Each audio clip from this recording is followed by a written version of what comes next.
ရှင်သူမြတ်ဖေဟာမိဂုံးများရှောက်ခွင့်ပြုပါဖေဟာမိမိတို့နေထိုင်ရာပတ်ဝန်းကျင်ရှိယဟန်တန်ဃာတော်တွေဟာဝိနည်းနဲ့မငြိမ်ညွတ်တဲ့ယဟန်တန်ဃာတွေကြီးဖြစ်နေသည့်အခါမှာထိုယဟန်တန်ဃာတော်များကိုလှူဒန်းရာမှာစောလောင်းလူရ၌မိတို့နှလုံးသွင်းဆင်ခြင်ရပါမည်နီဖေဟာဒီမိဂုံးနဲ့ပတ်သက်ပြီးတော့ဦးဇင်းတို့အမျိုးမဟာကရောင်ကျေတော်ကြီးကတန်ခါ၃မျိုးခွဲပြောထားတာနော်နံပါတ်1တန်ခါမျိုးစားကပထမတန်းစားတန်ခါခေါ်တယ်ဒုတိယတန်းစားတန်ခါတတိယတန်းစားတန်ခါနော်တန်ခါ၃မျိုးတစ်မျိုးမဟာကရောင်ကျေတော်ကြီးခွဲထားပါပထမတန်းစားတန်ခါဆိုတာကအရိယာတန်ခါများကိုပြောတာနော်သောတာပန်သဂရကံအနာကံယဟန္တာတန်ခါတွေကိုပထမတန်းစားတန်ခါခေါ်တယ်ပုထုဇဉ်သီလရှိတဲ့တန်ဃာတွေကိုတော့ဒုတိယတန်းစားတန်ဃာခေါ်တယ်သီလမရှိတဲ့အာလိစီဒုတ်သီလယဟန်တွေကိုတော့တတိယတန်းစားတန်ဃာလို့ခေါ်တယ်အဲ့တော့ဆရာတော်ကြီးကပထမတန်းစားတန်ဃာကိုရနိုင်ရင်ကောင်းတယ်ပေါ့ဆရာတော်ကြီးကနော်အလှူဒါနလုပ်တဲ့အခါမှာပထမတန်းစားတန်ဃာကိုရှားဖွယ်ရကိုးကွယ်ရလွယ်ကူတယ်ဆိုရင်တော့ပထမတန်းစားတန်ဃာကိုရှားဖွယ်ကိုးကွယ်လှူဒန်းဆက်ကပ်ပါဒီနေ့ခေတ်ဆိုရင်တော့ပထမတန်းစားတန်ဃာရှားတယ်လीနော်ရှားတယ်ဟိုတိတာမတိတာဘူးပေါ့လေဒုတိယတန်းစားတန်ဃာတွေဒီခေတ်ကျတော့ရှိတယ်နော်သီလရှိတယ်ပုထုဇဉ်နော်ပုထုဇဉ်ဆိုပေမဲ့သီလရှိကြတဲ့တန်ဃာတွေရှိတယ်ဒုတိယတန်းစားတန်ဃာကိုရှားပွဲကိုးကွယ်စီးကဲလူတန်းပါမိမိတို့ပတ်ဝန်းကျင်မှာဒုတိယတန်းစားတန်ဃာမျိုးလည်းမရှိခဲ့ရင်ဒါခုနကမေးကုန်နော်ပတ်ဝန်းကျင်မှာကအလွယ်တကူသီလရှိတဲ့တန်ဃာခြာရခတ်တယ်တချို့နယ်တွေမှာမရှိဘူးပေါ့အဲ့တော့ရှိတဲ့တန်ဃာကိုပဲလှူရတော့မှာလေအဲ့တော့တတိယတန်းစားတန်ဃာပဲရှိတယ်သီလမရှိဘူးဝိနည်းတွေပေါ်တယ်ပေါ့တတိယတန်းစားတန်ခါအဲ့လိုဆိုလို့ရှိရင်နော်ဘလို့လှူရမလဲဆိုတဲ့အခါကျတော့ပုဂ္ဂိုလ်ကိုအာယုံမပြုတော့ဘူးကျွန်တော်တန်ခါဂုံကိုအာယုံပြုရမယ်အရိယာတန်ခါဂုံကိုအာယုံပြုမယ်နော်ပုဂ္ဂိုလ်ကိုအာယုံပြုလိုက်မယ်ဆိုလို့ရှိရင်အလူခံပုဂ္ဂိုလ်ကညံ့ပြင်းနေတာပေါ့ညံ့ပြင်းနေတဲ့အခါကျတော့ကိုယ့်ရဲ့ကုသိုလ်မျိုးစေ့သည်အာမကြီးနိုင်အောင်ဒါကြောင့်ပုဂ္ဂိုလ်ကိုမကြည့်တော့ဘဲနဲ့အရိယာတန်ခါဂုံကိုအာယုံပြုမယ်ဆရာတော်ကြီးကဘာနဲ့ဥမာပေးလဲဆိုတော့ဦးဇင်းတို့စိတ်လူတော်နဲ့ဥမာပေးတယ်ဒီနေ့ခေတ်ဦးဇင်းတို့ဖယားရှင်မရှိတော့ဘူးလေဖယားရှင်တတော်တင်ကြမရှိတော့ဘူးဒါပေမဲ့ဦးဇင်းတို့ကျောင်းတွေမှာအိမ်တွေမှာဖယားစိတ်လူတော်ရှိတယ်နောက်ဇီတွေနော်ရက်ွက်တွေရွာတွေမြို့တွေမှာဇီတီထားကြတယ်ဒီတော့ဖယားအတုပေါ့ဆိုလိုတာစိတ်လူတော်ဆိုတာဖယားအတုပဲအဲ့တော့ဦးဇင်းတို့ဖယားအတုကိုကြည့်ပြီးတော့ဖယားအစ်စ်ကိုအာယုံပြုရတယ်ဒီဟာလေးနော်နားလည်ဖို့လေနော်ကိုယ်အိမ်မှာနေစဉ်ဘုရားရှိခိုးတယ်ဆွမ်းတော်တင်တယ်ဘုရားအတုပဲတကယ်တော့ဟုတ်လားဒါပေမဲ့ဘုရားအတုကိုဦးဇင်းအာယုံပြုပါဘူးဒီစင်းတုကတဆင့်ဘုရားရှင်အစစ်ကိုအာယုံပြုပါတာဒီတိုင်းပဲဦးဇင်းတို့ယနေ့ဟိုကိုယ်ပတ်ဝန်းကျင်မှာသီလရှိတဲ့တန်ဃာတွေရှားပါတယ်ဒါပေမဲ့ဦးဇင်းတို့စက်ကလူတန်းကြမယ်ပေါ့နော်အခမ်းအနားတွေပင်ကြတယ်ဆွမ်းတွေကတ်ကြတယ်သင်္ကန်းတွေကတ်ကြတယ်အဲ့ခါကျဦးဇင်းတို့ဒီတန်ဃာကနေတဆင့်အရိယာတန်ဃာထိကိုဦးဇင်းတို့အာယုံပြုရမယ်ခုနကဥမာလေးမှတ်ထားလေစင်းတုတော်ကနေပြီးတော့တတ်တော်ထင်ရှားဘုရားကိုအာယုံပြုတယ်လို့ဒီဝီနီးပေါ်တဲ့နော်ယဟန်တော်တွေကိုဦးဇင်းတို့တဆင့်ပေါ့နော်ဒီယဟန်တွေကနေတဆင့်သီလရှိတဲ့တန်ဃာတွေကိုဦးဇင်းတို့အာယုံပြုရမယ်နော်စတာတော်မျိုးမှာကတော့ဆရာတော်ကြီးပေးတဲ့ listening ဖြစ်ပါတယ်ဒါကြောင့်ဦးဇင်းတို့ကိုယ်ဘဝဝင်ခြင်းမှာပထမတန်းစားတန်ဃာဒုတိယတန်းစားတန်ဃာရှာမရခဲ့ရင်တတိယတန်းစားတန်ဃာကိုလှူရမှာပါဒါပေမဲ့တတိယတန်းစားတန်ဃာပုဂ္ဂိုလ်ကိုအာယုံပြုတော့ပြန်ဒီပုဂ္ဂိုလ်ကနေတဆင့်အရိယာတန်ဃာကိုအာယုံပြုမယ်ဒီလိုဆိုရင်အကျိုးကျေးဇူးကြီးပါတယ်နော်အဲ့ဆိုရှင်များဟိုပါဗောတပည့်တော်တို့ဒီပထမတန်းသားတန်ခါကလည်းရှားရပေါ့ဒုတိယတန်းသားတန်ခါကလည်းပတ်ဝန်းကျင်မှာမရှိဘူးဆိုရင်တပည့်တော်တတိယတန်းသားတန်ခါကိုတပည့်တော်ဟိုပါဗောပျက်စီးလေးပါပဲဖြစ်ပေါ့တပည့်တော်ထောက်ပံ့လိုက်မယ်ဆိုရင်တပည့်တော်တို့ကဒီသာသနာကိုပျက်စီးအောင်ဟိုတစ်ဖက်ကနေပြီးတော့အားပေးတယ်လို့များဖြစ်မလားအဲ့အမျိုးလေရှင်များအဲ့ဒါကြည့်လို့ရှိရင်နှစ်ပိုင်းရှိတယ်နော်နှစ်ပိုင်းရှိတယ်ဆိုတဲ့အခါမှာလှူဒန်းတဲ့အခါမှာကိုကဒီတီလာမရှိတဲ့ပုံကိုကပေါ့နော်သာသနာပရိယပฏิပတ်လည်းမလုပ်ဘူးပေါ့ပရိယပฏิပတ်မလုပ်ဘဲနဲ့ဒီလောင်းကစားတွေလုပ်မယ်နော်ဟိုမကောင်းတဲ့အားတွေလုပ်တယ်ပေါ့ဆိုတော့သာသနာရေးတော့ဘာမှမသုံးဘူးရသမျှပစ္စည်း၄ပါးကိုမကောင်းတဲ့နေရာမှာသုံးတယ်ကိုကျိုးတဲ့သုံးတယ်ပေါ့အဲ့ဒါကိုကသိနေတယ်သိနေသူ့ကိုသူ့ရဲ့လုပ်ငန်းတွေကိုမကောင်းတဲ့ကိစ္စတွေကိုအားပေးတဲ့အနေနဲ့လှူတယ်ဆိုရင်တော့ဒါအကုသိုလ်ပဲဟုတ်ပြီနော်အဲ့လိုမျိုးမဟုတ်ဘဲနဲ့တီလာမရှိပေမဲ့အဲ့ဒီဆရာတော်ကစာသင်တိုင်းလုပ်နေတယ်ဆိုပါစို့နော်တီလာမရှိရဲ့ဆရာတော်ဒါပေမဲ့သူကစာသင်တိုင်းလုပ်နေတယ်စာသင်စာချလုပ်နေတယ်ဆိုရင်သူ့ရဲ့ပရိယတိလုပ်ငန်းကိုအားပေးတဲ့အနေနဲ့လှူတာဆိုရင်တော့ကုသိုလ်ရတယ်တော်ပြီနော်မကောင်းမှုကိုအားပေးတာမဟုတ်ဘူးလေသူ့ရဲ့ပရိယတိလုပ်ငန်းကိုအားပေးတာဟုတ်ပြီနော်အဲ့ဒါဆိုရင်ဆိုတော့ကုသိုလ်ရတာအဲ့ဒါ ဒါဆိုရှင်များတပည့်တော်တို့နှစ်ပိုင်းခွဲရမှာ နှစ် ပေါ့ ပိုင်းခွဲရမယ် တကယ်လို့တစ်ပိုင်းမှာကြတော့ဒီအလောင်းသားတွေလုံးနေရလဲသိတယ်ဒီကြောင်းတိုက်ကပရိယပရိပတ်တွေလည်းဆောင်ရွက်မှုမရှိဘူး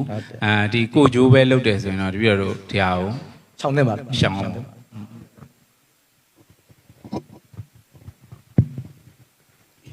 ယဟန်တော်များဝါရင်းခီးသွားတဲ့အခါဝါပန်ခြင်းဘူတုဒ္ဒနှင့်ခီးတစ်ခုသွားပြီးဝါကျွတ်တီအထိဝါဆိုရာအကြောင်းကိုပြန်မလာသည့်အခါညီတိအပတ်တင်ပါတယ်လေဖေယဘလို့ဆောင်ရွက်ပြီးမှသွားရင်အပြစ်ကင်းလို့ပါတယ်လေဖေယ အဲ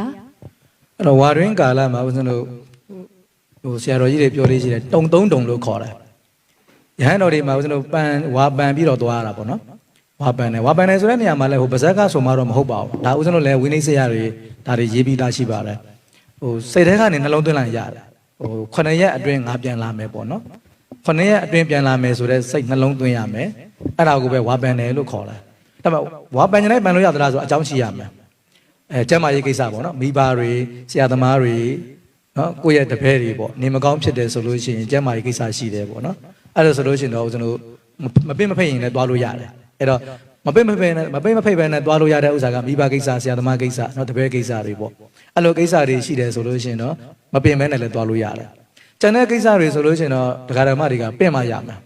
ပင့်တယ်ဆိုတဲ့နေရာမှာ၃မျိုးရှိတယ်ပေါ့ဓာတုံလို့ခေါ်တယ်ဓာတုံဆိုတာကလှူဖို့တက်ရှင်ပြတပြည့်တို့ဟိုသင်္ကန်းနဲ့ကတ်ချင်လို့ပါဗျာအကြောင်းရည်သက်ချင်လို့ပါဗျာဆိုရင်တော့ဒါလှူဖို့ပင့်တာလေအဲ့ဒါဆိုလို့ရှိရင်9ရက်အတွင်းပြန်လာမယ်ဆိုတော့ဝါပန်မယ်ဆိုတဲ့စိတ်နဲ့နော်ဝါပန်ပြီးတော့တွားလို့ရတယ်အဲ့တော့တောတုံဆိုတာကတရားနာဖို့တပြည့်တို့ဗျာအရှင်ဘုရားထံမှာတရားနာခြင်းပါတယ်ဗျာကြွပြီးရှိမြောက်ပြပါဗျာဆိုရင်တရားနာခြင်းလို့ပင့်တာအဲ့လိုဆိုရင်လည်းဦးဇင်းတို့ဝါပန်ပြီးတော့တွားလို့ရတယ်ဝါပန်တယ်ဆိုတာစောစောပြောသလို9ရက်အတွင်းပြန်လာမယ်ပေါ့နော်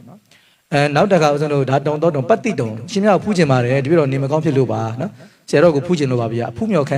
ခြင်းတဲ့စိတ်နဲ့ပင့်ရင်လည်းတွားလို့ရတယ်အဲ့တော့ဓာတုံတောတုံပတ္တိတုံတုံလို့ခေါ်တယ်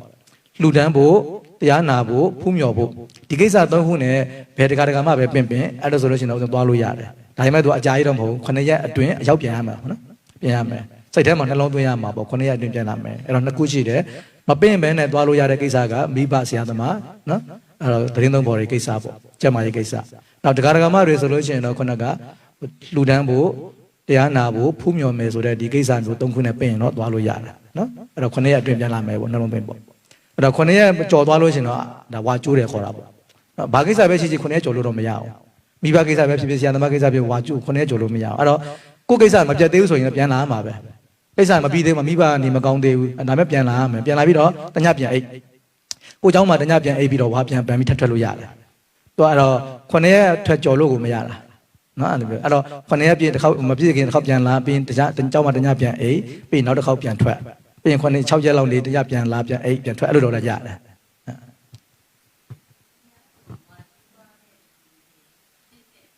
ယ်ဝါကျိုးရင်ဟုတ်တယ်သူကအာဘက်တင်တယ်လို့ခေါ်ပါတယ်ဝါကျိုးရင်အာဘက်တင်တယ်ပြီးလို့ရှိရင်သူကနောက်ဆက်တွဲကဘာဖြစ်လဲဆိုတော့ကထိန်ခင်းလို့မရအောင်သူကကထိန်ခင်းတယ်ဆိုတာကဒီဝါမကျိုးတဲ့ပုဂ္ဂိုလ်မှာကထိန်ခင်းလို့ရတာအဲ့တော့ဝါကျိုးတဲ့ပုဂ္ဂိုလ်ကထိန်ခင်းရင်ကထိန်မမြောက်တော့ဘူးပေါ့နော်အဲ့တော့တခုတော့ရှိတာတချို့ကနားလည်မှုတခုလွဲတာကဘာလဲဆိုတော့ဝါကျိုးရင်ဝါမရတော့ဘူးလားလို့ပြောတယ်ဥပမာပေါ့ဦးစင်းကအခုဒီမှာ15ဝါပေါ့နော်15ဝါကျိုးသွားတယ်ဆိုရင်14ဝါပဲတဝါမရတော့ဘူးလားပေါ့ကျိုးသွားပျောက်သွားလားပေါ့မကျိုးပါဘူးပေါ့ဝါကျိုးတယ်ဆိုတာအာဘက်တန်နဲ့ကနေခင်းလို့မရဘူးတဝါတော့ရပြီးသားတဝါတော့ရတာရှင်ဖေတပည့်တော်တို့ Facebook မှာမေးမြန်းလာတဲ့မေးခွန်းများပါဗျာသူမေးရတာကတကယ်တမ်းဝစ်လဲပြီဆိုရင်တပည့်တော်ကြားပြီးတာကနောင်ဘဝမကူဆိုရင်အခုကာလမှာတနိုင်ငံလုံးကို9ရက်သားသမီးတွေကိုစိတ်မချမ်းသာအောင်လုပ်နေတဲ့ပုံကိုယ်တူရှိရပဲဆိုတော့ဘလို့အကြောင်းတရားတွေကသူ့ရဲ့အာဟုသိုကံတွေရဲ့ပြန်လဲအကျိုးပေးမှုတွေကိုတားဆီးနေရပါလေဖေ။စာပေထဲမှာတော့ဒီလိုပြောတယ်လေဇနေတိသတိတံပါကံပေါ့နော်တူသောအကျိုးကိုပေးတယ်လို့ဆိုတာပေါ့နော်ဇနေတိတံပါကံဦးဇင်းတို့ကြည့်လေရှင်သေဝလိနော်အရှင်သေဝလိကြားဖို့ကြပါနော်ဟိုဘိုက်ထဲမှာဘယ်နေရဘယ်လောက်နေရတော့9နှစ်နေရတာလေဆိုတော့အဲ့ဒီဟာဆိုလို့ရှိရင်အဲ့လိုပဲလေအရှင်သေဝလိတို့ကသူကနော်ဟိုအရင်ဘဝတုန်းကသူကဘယင်ကိုသူကဘယင်ဖြစ်တော့သူများတိုင်းတစ်ခေတ်ကဗရေတရခေတ်ဆိုတော့အင်အားကြီးတဲ့နိုင်ငံကအင်အားသေးတဲ့နိုင်ငံကိုတိမ့်ပိုက်တဲ့စနစ်ကရှိတာ哦အဲ့တော့အရှင်သေဝလိတို့ကဘယင်အဲ့တော့ဘယင်ဆိုတော့သူတို့ကတိုင်းပြည်ကိုကျူးကျော်တယ်ပေါ့ဆိုပါသူများနိုင်ငံကိုတိမ့်ပိုက်ဖို့ကြိုးစားတယ်ကြိုးစားတဲ့အခါမှာဟိုစစ်တပ်ရတာနည်းနည်းကြန့်ကြာတယ် အဲ့ဒီခါကျတော့သူ့ရဲ့အမေကအကြံပေးတယ်လေငါသားအဲ့လိုတိုက်မနေနဲ့အဲ့တော့ဘာလို့လဲဆိုတော့တိုင်းပြည်ကိုပိတ်ဆို့လိုက်ပြီတိုင်းပြည်ကိုတကားတွေအကုန်ပိတ်ပတ်ပတ်လဲဝိုင်းထားအဲ့တော့ဆိုလိုတာကစားနေခါတွေဖြတ်ပေါ့နော်ဖြတ်တောက်ပေါ့ရေတွေအကုန်လုံးပေါ့နော်စားနေခါတွေတွင်းတာတွေထုတ်တာတွေမလုံနဲ့အကုန်ပိတ်ဆိုတော့အဲ့လိုမျိုးပိတ်တာ9နှစ်ကြာသွားတာလေ9နှစ်ကြာသွားတယ်အဲ့စားနေခါပိတ်တာအဲ့မြို့ကိုပေါ့နော်အဲ့ပြည်ကိုစားနေခါတွေပိတ်လိုက်တာ9နှစ်ကြာတယ်အဲ့တိုင်းပြည်သားတွေကမခံနိုင်တော့ဘူးတိုင်းပြည်သားတွေကစားနေခါတွေပြတ်တဲ့ခါကျတော့မခုခံနိုင်တော့ဘူးလေမခုခံနိုင်တော့လက်နက်ချအညံ့ခံလိုက်ရတယ်ပေါ့လေဆိုတော့အဲ့ဒီအာကုတုကံကြောင့်တီဝီလေးရဲ့မေတော်ကသူကအကြံပေးခဲ့တာလေအကြံပေးတာကအမေတိုက်တာကသားပေါ့နော်အဲ့တော့အမေကအကြံပေးတဲ့ကြောင့်အမေဒီတီဝီလေးကို9နှစ်တိဝမ်းထဲမှာလွယ်ထားရတယ်အဲ့တီဝီလေးကိုယ်တိုင်ကလည်းသူကတိုက်တဲ့ပုဂ္ဂိုလ်ဖြစ်တဲ့ကြောင့်ဗိုက်ထဲမှာသူက9နှစ်ကိန်းအောင်နေရတယ်ဆိုတော့အဲ့ဒီအာကုတုကံကြောင့်ဒါတီဝီလေးဘဝမှာအမေဗိုက်ထဲမှာနေရတာလေဆိုတာကသူ့တော့အကျိုးကိုပေးတယ်လို့ပြောပြတာပါနော်သူတော့အကျိုးပေးတာအရှင်မြတ်အဲ့ဆိုလူတွေက9နှစ်လောက်ကြီးခံစားပြီးတော့တီဝလီကဒီတဘွားတွေခံစားရတာမဟုတ်ပါဘူးသူကအပယ်ရဲကြပါသေးတယ်ကြပါသေးတယ်ကြပါဒါအာကုတုရဲ့အကျွင်းဆက်လို့ခေါ်တယ်အကျိုးဆက်ပေါ့နော်အရှင်မြတ်ဟိုပါလေဝီနီးဟာလူတွေမသိခေါင်းဘူးလို့လူကြီးအများပြားပြောရပေါ့ရှင်မြတ်ဒါဟုတ်တယ်လို့ဆိုမလားရှင်မြတ်ဘာလို့ဆိုတော့တီးပြီဆိုရင်နေရာတကာအဲ့လိုမျိုးမြင်တတ်တော့လေမြင်တတ်တော့ပြောမယ်ကုသိုလ်စိတ်မဖြစ်ပဲအကုသိုလ်စိတ်များတယ်ဆိုပြီးတော့ကြီးတွေရဲ့နှလုံးသားထဲမှာတော့ရှိနေတယ်ရှင်ဗျာအဲ့ဒါကိုရှင်ဗျာဘယ်လိုယူဆမလဲဗျာဝင်းနေရမသိလို့မရဘူးတိကိုသိရမယ်ဒါပေမဲ့ဦးဇင်းတို့ကပိယသင်္นานတော်ကပြောသလိုလေဘာလဲဦးဇင်းတို့ဝင်းဒီလေ့လာတယ်ဆိုတာတန်ဃာတော်တွေကိုစော်ကားဖို့မဟုတ်ပါဘူးเนาะတန်ဃာတော်တွေသာသနာပြုတဲ့အခါမှာအဘက်မသိအောင်လို့လေအခုဒီနေ့ဆိုရင်လက်တွေပဲလေဒီနေ့စကားကြီးတို့ဆွန့်ကတ်တဲ့အခါမှာဦးဇင်းတို့အသီးတွေပါတယ်အသီးတွေမှာဦးဇင်းတို့အစေတွေပါတယ်ဆိုတော့ကဲအဲ့တော့ဦးဇင်းတို့ကပိယသင်္นานတက်ထားတဲ့တကားလေးတွေဆိုပြတဲ့ခါကျတော့ကဲတကားလေးလာစမ်းဟောဒီမှာအစေတွေပါတယ်ဦးဇင်းတို့အဆန်လောက်ကြရအောင်ခေါ်လိုက်တော့ရှောရှူပဲဘာမှထစ်ဖူးနေတာမရှိဘူးကပိယံကရောကြီးလို့ဘုန်းကြီးကဆိုလိုက်တယ်ကပိယသင်္นานတက်ထားတဲ့တကားလေးကပိယဘန်နေဆိုပြီးတော့သူခြုံလေးနဲ့ထိုးဖောက်လိုက်တယ်ချောနေတာပဲဒါဝင်းနီးမသိတဲ့ပုဂ္ဂိုလ်ဆိုအပေါအောင်ရှင်းပြတော့မှာဆိုတော့ဝင်းနီးတာ तू မသိဘူးဆိုရင်ဦးဇင်းတို့ဒီအသီးတွေစားလို့ရမှာလည်းမဟုတ်ဘူးဟုတ်တော့ဒါလူတွေဝင်းနီးသိဖို့လိုတယ်ဆိုတာနမူနာတာရကပြောပြတာလေအဲ့လိုသိလိုက်တဲ့ခါကျတော့ဘာဖြစ်လဲတန်ဃာတော်တွေချမ်းချမ်းသာသာနဲ့ပစ္စည်းလေးပါသုံးဆောင်လို့လွယ်သွားတာပေါ့အဲ့တော့ဝင်းနီးမသိဘူးဆိုရင်တန်ဃာတော်တွေမအပ်မရဘတ်ဆက်တွေဖြစ်သွားတာလေအဖြောရင်ဖြောတာကအစပြီးခဲ့တဲ့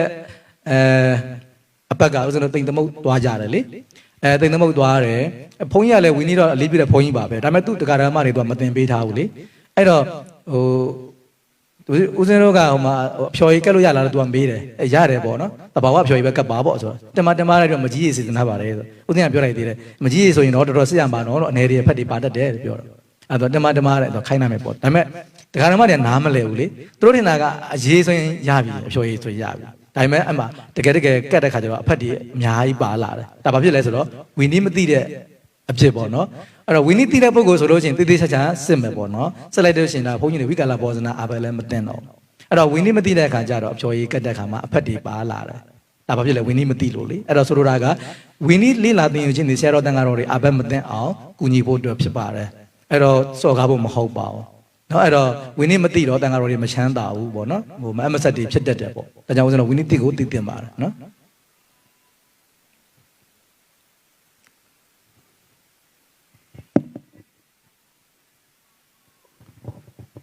ယခုဘဝမှာယောက်ျားလေးတစ်ယောက်ဖြစ်ဝင်စားပြီးယခုပြစ္ဆုတ်ပံမှာထိုမျိုးသားတစ်ယောက်ဟာ LGBT တစ်ယောက်ဖြစ်နေခြင်းဟာအဲ့ဒီမျိုးသားတစ်ယောက်ရဲ့ရွေးချယ်မှုကြောင့်လားဒါမှမဟုတ်အဲ့ဒီမျိုးသားတစ်ယောက်ရဲ့အတိတ်ဘဝကကံအကျိုးတရားကြောင့်လားဘလို့အကျိုးတရားများကြောင့်ထင်ပါတယ်ဖေရတယ်အဲ့ဒါတော့ကာမေတုမစ္ဆာဇာရကံလို့ခေါ်တယ်အတိတ်ဘဝတော့ကသူဒီကာမေတုမစ္ဆာဇာရကံလူကျုခဲ့တဲ့ပုဂ္ဂိုလ်ဆိုလို့ရှိရင်သူ့ရဲ့လူဖြစ်တာကတော့ကုသိုလ်ကံလူဖြစ်တဲ့ကုသိုလ်ကံကိုအဲ့ဒီကာမေတုမစ္ဆာဇာရအကုသိုလ်ကံလာနှောက်ရှက်ပလိုက်တာထောက်တဲ့ခါကျတော့ယောက်ျားစစ်စစ်မဖြစ်တော့အဲ့လိုဖြစ်သွားတာသူကလူဖြစ်တာတော့ကုသိုလ်ပဲနော်လူဖြစ်တာကုသိုလ်ကိုအကုသိုလ်ချဖြစ်လာနှောက်ရှက်ပလိုက်တာဆိုတော့အကုသိုလ်ကလုံးလုံးကြီး 100% အကျိုးပေးလို့မရဖြစ်သွားတာပေါ့အဲ့လိုဖြစ်သွားအဲ့တော့ကုသိုလ်နဲ့အကုသိုလ်ရောထွေးသွားတဲ့အဖြစ်ပေါ့နော်ဒါကတော့ဗုဒ္ဓရဲ့ကျမ်းဂန်ထဲမှာလိန်တူချစ်ချင်းကိုမိစ္ဆာဓမ္မတွေထည့်ထားတာမျိုးတရားဝင်ရှိပါသလားဗျာရှိခဲ့ရင်မေထုံမိဝဲတာချင်းအတူတ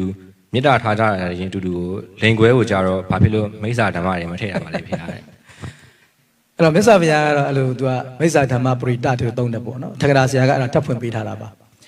မြတ်စွာဘုရားတော့ဓာတ်ရိုက်ဟောတာတော့မရှိဘူးပေါ့နော်ဓာတ်ရိုက်မြတ်စွာဘုရားတော့ဓာတ်ရိုက်မဟောဘူးဒါပေမဲ့အဲ့ဒီပါဠိစကားလုံးကိုထက္ကရာဆရာကဘာဆိုလိုလဲဆိုတာကိုထပ်ဆင့်ဖွင့်လိုက်တာပေါ့လိန်တူဆက်ဆံခြင်းကိုပဲဒါ ဖက်စာပြာဆိုလိုပါတယ်ဆိုပြီးတော့ထက်ကရာဆရာဖွင့်တာဆိုတော့အဲ့ဒီမှာကျတော့ဦးဇင်းတို့ဘာဖြစ်လို့လဲဆိုတော့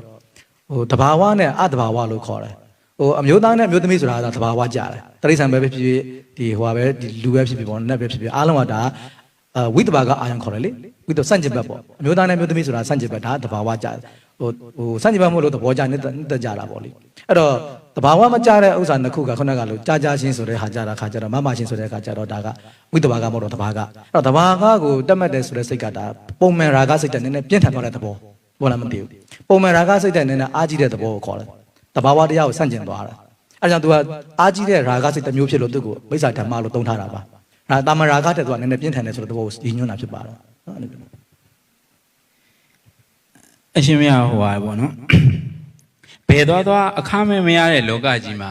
ငွေကိုဘာဖြစ်လို့ယဟန်တော်တွေကိုမအပ်ဆက်ဘူးလို့ပြောရတာလေဗျာငွေဆိုတာကအရာရာကိုဖန်တီးပေးနိုင်တာကိုနော်ငွေဆိုတာကဒီနေ့ခေတ်ဆို second god လို့ပြောကြတာပေါ့နော်ဒုတိယဘုရားသခင်လေဆိုတော့ဟိုမြတ်စွာဘုရားစကားကိုပဲထိုက်ရိုက်ပြောရမယ်ဆိုရင်ဒါဂါမဏိစစ်သူကြီးကိုဘုရားပြောတယ်လीနော်ဟိုဂါမဏိစစ်သူကြီးကသူကငွေမလူကောင်းတဲ့ဘက်ကနေသူကဆွေးနေတာပေါ့အဲ့တော့သူပြောတဲ့စကားမှားသွားမှာဆိုလို့မြတ်စွာဘုရားကိုပြန်လျှောက်တယ်ကမြတ်စွာဘုရားကမမှားဘူးမြင့်မှန်တယ်အဲ့တော့ငွေသားယဟန်တော်တွေအဆက်သွားမယ်ဆိုလို့ရှိရင်ကာမဂုဏ်၅ပါးအဆက်လိုက်မယ်အဲ့တော့ကာမဂုဏ်၅ပါးသာယဟန်တော်တွေအဆက်သွားရင်ဒါအတ္တမနာဓမ္မယဟန်တရားမဟုတ်တော့ဘူးနော်ယဟန်တရားမဟုတ်ဘူးအဲ့တော့ယဟန်နဲ့ကာမဂုဏ်၅ပါးဆိုတာမသိတော့ဘူးမလဲဆက်ဘူးလေမလျော်ဘူးလေအဲ့တော့ဒီကာမဂုဏ်၅ပါးကိုဒီပတ်စံကဖန်တီးပေးနိုင်တယ်အဲ့တော့ငွေမရှိတဲ့သူနဲ့ငွေရှိတဲ့သူကအများကြီးกว่าတာလေငွေရှိလို့ရှိရင်ဒါစိတ်တွေဖောက်ပြန်သွားပြီးတော့မတော်တဲ့နေရာမှာသွားသုံးနိုင်တယ်ဆိုတော့ငွေရှိတဲ့အခါကျတော့ဦးဇင်းတို့လည်းရင်လည်းပြောဖို့ပါတယ်ငွေရှိတော့ဘာဖြစ်လဲလောင်းဝစားတွေလုပ်လို့ရတယ်ဒီနေ့ဘုန်းကြီးသင်္ကန်းဝတ်ကျင်နဲ့လောင်းဝစားလုပ်တာလည်းကြားနေရတယ်လေအစိုးဆုံးကတော့ယဟန်အတုတွေပေါ်လာတာပဲလေဟိုတနေ့ရတော့ကျွန်တော်တခါတယောက်တောင်လာမေးသေးတယ်ပေါ့ဟိုယဟန်အတုတွေအရန်ပေါ်နေတယ်ပေါ့နော်ကားဂိတ်တွေမှာလမ်းဆောင်လမ်းခွာတွေမှာပတ်စံတွေအလူခန်းတွေကြတာယဟန်အတုတွေများတယ်ဆိုတော့အဲ့တော့ပတ်စံအလူခန်းလို့ရတဲ့ဒလိမြန်မာနိုင်ငံမှာရှိနေတဲ့အတွက်ကြောင့်အချောင်စားတဲ့ပုံကိုယ်တွေပေါ်လာတယ်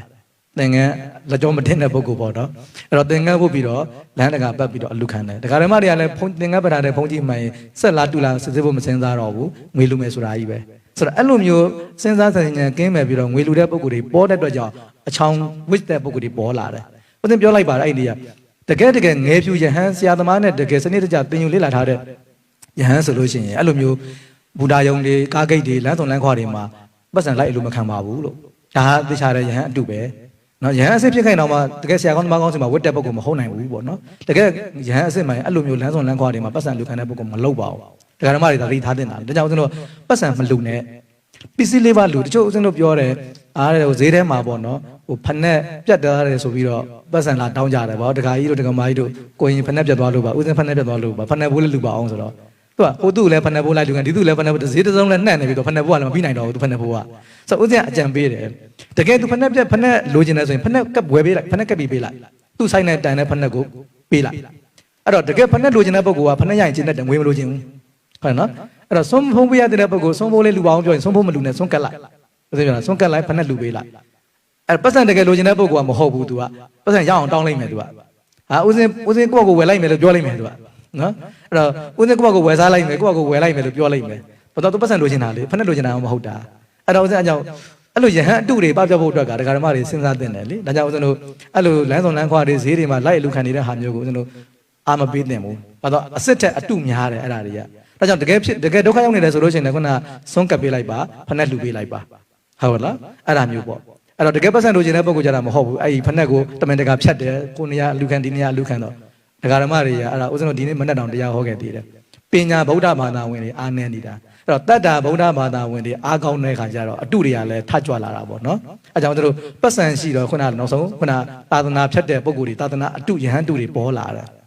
နော်ဒါတာရကတစ်ခုပြောပြတာလေပတ်စံရဲ့အန်ဒရယ်ပြောပြတာလေပတ်စံကြောင့်ယဟန်တုတွေပေါ်လာတယ်နော်အဲ့တော့ငွေလိုချင်လို့စီးပွားရေးလှုပ်လာတယ်နော်အဲ့လိုမျိုးဖြစ်လာတယ်အဲ့တော့ဦးဇင်းတို့အရာရာမှာဦးဇင်းတို့နောက်ဆုံးဘယ်လောက်တောင်ဖြစ်လာလဲဆိုပြပြမယ်ဆိုရင်ဦးဇင်းတို့ဟိုတချို့ကြားတာရှိတယ်ဗောလေတချို့ဓမ္မဂရိကတွေဆိုလို့ရှိရင်လည်းတရားဟောတယ်ဓမ္မပူဇာနဲလို့မဟောဘူးဆိုတာမျိုးတွေဖြစ်ကြသေးတယ်နောက်ခောဘကပုဂ္ဂိုလ်နဲ့ဓမ္မဂရိကနဲ့ရံပြတဲ့ဇလန်းတွေကြားရတယ်ဟုတ်တော့ဓမ္မပူဇာပြဿနာတွေ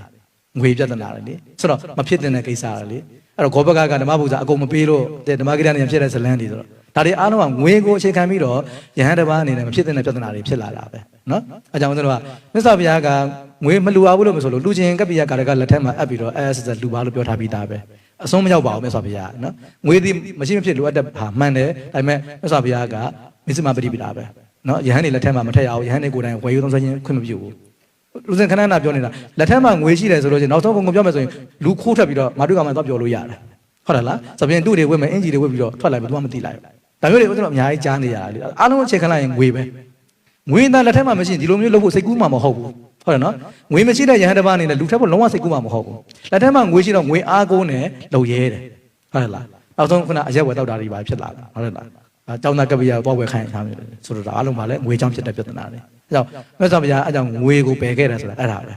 ဲနော်ငွေကင်လိုက်တော့အပြင်တခြားတီလာတွေနောက်ထပ်ကျိုးပြီဟုတ်နော်တခြားတီလာကျိုးပြီအဲ့တော့ငွေကင်ထားပြီးတော့ဟိုတခြားတီလာတွေမကျိုးပါဘူးဆိုတာအမတန်ချားပါတယ်နော်အပွားတစ်ထောင်မှတစ်ပါးတော်မရှိလာဦးစင်းထင်တယ်လေငွေကင်နေငွေတော့ကင်တယ်မလွတ်တာမချမ်းသာလို့ကင်တယ်ဒါပေမဲ့တခြားတီလာလုံးဝမကျိုးပါဘူးလို့ဆိုတဲ့ဆရာတော်မျိုးမရှိဘူးလို့တော့မပြောနိုင်ဘူးပေါ့နော်ဒါပေမဲ့ဦးစင်းထင်တယ်တစ်ထောင်တစ်သောင်းမှတစ်ပါးရှိကောင်းရှိမှချင်းပါပေါ့နော်ပတ်စံကင်ပြီးတော့တီလာမသိမ့်ပါဘူးအဘဲမကျိုးအဘဲမသိမ့်ပါဘူးဆိုတဲ့ဘုန်းကြီးမျိုးပေါ့နော်တော်တော်ရှားလိမ့်မယ်ထင်တယ်အဲ့ဆိုရင်ရှင်မအရှင်မပြောသလိုပဲပေါ့နော်ဒီရက်ကွက်တွေဒီဈေးတွေမှာငွေလိုက်အလှခံနေဆိုအလှခံတဲ့ဟာကိုယဟန်တုလို့ရှင်မပြောမယ်ဆိုရင်ကျောင်းတိုက်တွေမှာငွေအလှခံတဲ့ဓမ္မယုံတွေမှာအလှခံတဲ့တန်ဃာတွေကိုကြတော့အရှင်မဘယ်လိုပြောမလဲရှင်မဆိုတော့ဦးသိန်းပြောတာကငွေအလှခံတဲ့ဘက်ကိုယဟန်တုလို့ပြောတာမဟုတ်ဘူးနော်အမှုကြီးအောင်မလုံးနဲ့တော့ဦးသိန်းပြောတာဖြစ်တဲ့သဘောပြောပြတာလေများသောအားဖြင့်ရေပုံရန်အားဖြင့်ဒီလမ်းမတွေကိုထွက်ပြီးအလှခံနေဆိုတာယဟန်အစ်စ်တွေမလုံးတဲ့လုပ်ငန်းတစ်ခုလို့ပြောပြတာလေငွေလူခိုင်းယဟန်တူလို့ပြောတာတော့မဟုတ်ဘူးနော်ဖြစ်တဲ့သဘောတစ်ခုပြောပြတာလေအဲ့တော့ဒီလိုလမ်းမတွေကိုထွက်လူခိုင်းနေဆိုများသောအားဖြင့်တန်ခါအစ်စ်တွေယဟန်အစ်စ်တွေဟာဒီလိုမျိုးမလုပ်တတ်ဘူးဆိုပြောပြတာလေအဲ့လိုပြောပြတာပေါ့သူအင်္ဂလိပ်ရအကြောင်းမှလာလို့တာလက်ခံတာတော့ရှိမှာပဲလေဒါတော့ဟုတ်လားဆရာတော်ကြီးတွေလည်းလက်ခံကြတာရှိတာဒါဆိုရင်ရှင်မဟိုငွေကိုကယဟန်ကမတုံးကောင်းဆိုရင်တကယ်လို့ကျောင်းတိုက်တွက်တော်၎င်းဓမ္မယုံတွက်တော်၎င်းအဲ့ကျောင်းတိုက်ကတခုခုပစ္စည်းပဲဖြစ်ဖြစ်ပေါ့နော်အဲ့အတွက်ကိုအလူခံနေဆိုရင်ရောအဲ့ရလားမသိဘူးဒီလိုရှိတယ်အဲ့ဒါကလေလူခံတဲ့နေရာမှာကျွန်တော်နှစ်ပိုင်းရှိတယ်ဟိုပုဂ္ဂလိကအလူခံတယ်ဆိုလို့ရှိရင်ကျွန်တော်နေတကိအာဖက်လို့ခေါ်တယ်လေကိုယ့်အတွက်ငွေလာလူတယ်ဆိုရင်လက်မခံရဘူးလက်ခံလိုက်လို့ရှိရင်အဲ့ဒီငွေတွေနေတကိဖြစ်သွားတာဆွန့်ရမှာအကိကျောင်းအတွက်လာလူတယ်ပေါ့ဦးရှင်မရကိုဓမ္မကျောင်းအတွက်ဝိထုံငွေလူပါတယ်လို့လူတယ်အဲ့တော့ဘုန်းကြီးလက်မခံကောင်းပါဘူးလက်ခံရင်အာဖက်တဲ့ဒါပေမဲ့နေတကိတော့မထိုက်ဘူးနော်နေတကိမထိုက်ဘူးတော့ပုဂ္ဂိုလ်ကိုလူမှတာနေတကိထိုက်တာကျောင်းအတွက်လူပါတယ်ဖေဟာဓမ္မယုံအတွက်လူပါတယ်ဖေဟာဆိုလို့ရှိရင်ဒီငွေဒီဘုန်းကြီးကိုလူတဲ့ငွေမဟုတ်ဘူးကျောင်းကိုလူတာအဲ့တော့ကျောင်းဒီအလူခံပုဂ္ဂိုလ်ဘောလားမသိဘူးအဲ့တော့ကျောင်းကအလူခံပုဂ္ဂိုလ်ဘုန်းကြီးကအလူခံပုဂ္ဂိုလ်မဟုတ်ဘူးတော့ကျောင်းကိုလူတာလေအဲ့ဆိုရင်ဘုန်းကြီးကဂျားဖြတ်ပြီးတော့ကျောင်းကတတ်မဲ့ပစ္စည်းဖြစ်တော့ကျောင်းကအလူမခံတတ်ဘူးအဲ့တော့ကျောင်းကိုစားဘုန်းကြီးကအလူခံပေးတာအဲ့တော့အလူခံပေးတဲ့ဘုန်းကြီးမှာအာဘတ်တင်သွားတာဒါပေမဲ့ဒီပတ်စံဒီဘုန်းကြီးပတ်စံမဟုတ်တဲ့အတွက်ကြောင့်ဘုန်းကြီးစွန့်စရာမလိုဘူးနော်ဝင်းကြီးရလို့ရှိရနော်အဲ့တော့ကြောင့်အဲ့ဒီပတ်စံနဲ့ဘုန်းကြီးကျောင်းဆောင်မယ်ဘုန်းကြီးကိုယ်တိုင်တော့မဆောင်နဲ့ခေါ်ဘက်ကလည်းထဲကိုပေးရမှာပေါ့နော်အခုဘုန်းကြီးကနေပြီးတော့အဲ့ပတ်စံအေးဒါတော့ကျောင်းအတွက်ငါလူခံတဲ့ပတ်စံပဲဆိုရင်ခေါ်ဘက်ကတွေအလားအဲ့ခေါ်ဘက်ကတွေကသူ့အတူကျောင်းဆောင်ဒါဆိုနေတကိမထိုက်ပဲအကြောင်းကနော်ဘာလို့လဲဆိုဘုန်းကြီးပတ်စံမဟုတ်တဲ့အတွက်ကြောင့်ဘုန်းကြီးကိုယ်ပိုင်ပတ်စံဆိုတော့နေတကိထိုက်တယ်နော်အဲကြောင့်လူခံတဲ့ဘက်မှာနှစ်ပိုင်းရှိတယ်ကိုယ်အတွက်လူတယ်ပုဂ္ဂိုလ်အတွက်လူခံတယ်ဆိုရင်တော့အာဘလက်တင်နဲ့နေတကိလိုက်ထိုက်တယ်နေတကိထိုက်တယ်ဆိုတာစွန့်ရမှာပေါ့နော်အဲ့ပတ်စံအောင်စွန့်ရမှာသုံးလို့မရဘူးအဲကျောင်းအတွက်လူတဲ့ဝိတုငွေဆိုလို့ရှိရင်တော့ဘုန်းကြီးအာဘက်တင်တယ်ဒါပေမဲ့ကျောင်းကတော့နေတကိမထိုက်သွားဘူးနော်ဒါဆိုရင်ရှင်မဟိုပေါ့ဒ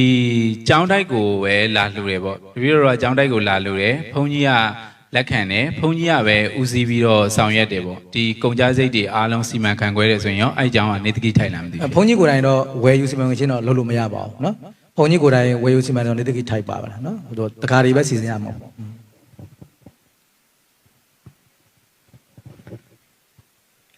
့ဖျားရှင်လက်ထက်မှာတချို့သောနပုံးတွေကိုသူတို့သာဝီနီးကိုထိန်းနိုင်မယ်ဆိုရင်ဝိခွင့်ပြုရလို့ကြားသိမိဘူးပါတယ်ဖျားတဲ့ဟုတ်ပါသလားတဲ့ဟုတ်တယ်သူကပန်တုံး၅မျိုးထက်မှာသူရတယ်နော်ဥပဒေပြီးပဲမရတာလေဥပဒေပြီးမရဘူးနပုံးကတော့ရတယ်ဟုတ်တယ်မှန်ခဲ့လို့ရှိရင်နပုံးတွေကိုတော့လက်ခံတယ်မေထုံကြတော့လက်မခံနိုင်ဘူးဆိုလို့ရှိရင်ရှင်းတော့မညီညွတ်မှုရအောင်ဖြစ်ဘူးလားဖျားတဲ့သူဝီနီးနဲ့တုတ်တန်မရောနဲ့လေနော်သူကဝီနီးဥပဒေဘက်ကယဟန်ဝဲလို့ရတယ်လို့ပြောတာအကုသိုလ်ဖြစ်မပြုလို့ပြောတာမဟုတ်ဘူးတော်လားမသိဘူး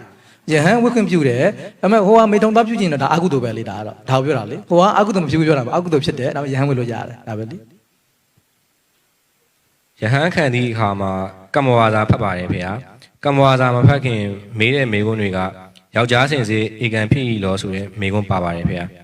ယဟန်ခံမိသူဟာလိန်တူချစ်ကြိုက်သူဖြစ်နေပါရင် မိတို့ပြန်လဲဖေဆိုတင်ပါတယ်လေဖေဟာယောက်ျားစင်စီဧကန်ဖြစ်ပါသည်လို့ဖြည့်၍ရဟန်းခံခဲ့ပါလျင်မိတို့အပြစ်များဖြစ်နိုင်ပါတယ်လေဖေဟာမဖြစ်ပါဘူးရဟန်းခံလို့ရပါလေဒါတော့ဥပဒေပြည့်မဟုတ်ဘူးဥပဒေပြည့်ဖြစ်မှလေဒါဥပဒေပြည့်ဆိုတာက तू ကဟိုနိမိတ်နှစ်ခုပါတဲ့ပုဂ္ဂိုလ်ဆိုလို့ဒါယောက်ျားက तू က तू လိန်တူချစ်တာဘာမှမဖြစ်ဘူးဒါပဲစတာမရှိဘူးရဟန်းခံလို့ရပါတယ်အဲ့တော့ तू က तू ယောက်ျားစစ်စစ်ဖြစ်လဲရပါတယ်ဘာမှဖြစ်ဘူးဒါ तू က तू ယောက်ျားချင်းချစ်ကြတာပဲရှိတာလေဟိုလိုမျိုးဥပဒေပြည့်မှမဟုတ်တာနော်အဲ့ဒါကြောင့်ယောက်ျားစစ်စစ်ဖြစ်ပါတယ်လို့ဖြေခွင့်ရှိပါတယ်ဖြေလို့ရပါတယ်ဒါဆိုရင်ရှင်ဗျဟိုတပည့်တော်ကြားဘူးလားလိန်ကဆိုတဲ့နေရာမှာခန္ဓာကိုယ်တစ်ကိုယ်လုံးလို့တပည့်တော်သိရဗျဟိုမှာယောက်ျားလေးတန်တန်မှာဆိုရင်ယောက်ျားရဲ့အင်္ဂါတစ်ခုတည်းမဟုတ်ဘူးခန္ဓာကိုယ်ရဲ့လက်တင်မှာလည်းကြည့်လိုက်ရင်သိရပေါ့ရှင်ဒါဆိုရင်ဒီယောက်ျားကြီးမဟုတ်တဲ့ဟိုဟာဆိုရင်တော့ရှင်ဗျယဟန်ဝတ်တဲ့ခါမှာတမျိုးဖြစ်နေမလားဒါမှမဟုတ်ယောက်ျားစစ်စစ်ရှင်ဗျယောက်ျားတန်တန်ရှိတဲ့လူကခန္ဓာကိုယ်တစ်ပြင်လုံးမှာပေါ်လင်နေပေါ့ရှင်ဗျလက်တင်မှာဆိုရင်လည်းကြမ်းတမ်းတဲ့မူရာရှိရယ်မိန်းကလေးအင်္ဂါရှိတဲ့လူကနူးညံ့တယ်အဲဒီဟိုယောက်ျားစစ်စစ်ဟုတ်ရဲ့လားလို့မေးတဲ့အခါမှာ तू ကဟိုဟာဂေးဖြစ်နေမယ်ဆိုရင်အားကြတော့မဆိုင်ဘူးရမဆိုင်ဘူး तू ကဂတိကနိမိတ်ပဲလေအင်္ဂါဇက်ပဲအဓိကပဲအင်္ဂါဇက်အဓိကအရှင်မြယဟန်တော်များနေခင်းပိုင်းနေမှာရင်နွေးချမ်းအပ်ပါသလားဗျာရင်နွေးချမ်းကဟိုလက်ဖက်ချောက်ပါတဲ့ဟာပြောတာနော်လက်ဖက်ချောက်ပါတဲ့ဥစ္စာအဲ့ဒါဒီလိုရှိတာမြန်မာနိုင်ငံအယူဆနဲ့ဟိုဘက်တိရလင်္ကာလို့တော့မတူဘူးပေါ့မြန်မာနိုင်ငံမှာကျတော့ဒီလက်ဖက်ကိုဟိုစီတို့ကြက်သွန်တို့နော်ဂျင်းတို့ဟိုပဲတို့နှမ်းတို့ထည့်ပြီးတော့တုတ်စားကြတယ်အဲ့တော့တရေစာပေါ့နော်အာဟာရအဖြစ်နဲ့ဒီလက်ဖက်ကိုစားတဲ့အတွက်ကြောင့်လက်ဖက်တီတာဆေးမဟုတ်ဘူးပေါ့နော်ယာဝကာလီကပစ္စည်းတစ်ခုဖြစ်တယ်ဆေးမဟုတ်တဲ့အတွက်ကြောင့်ညနေဖက်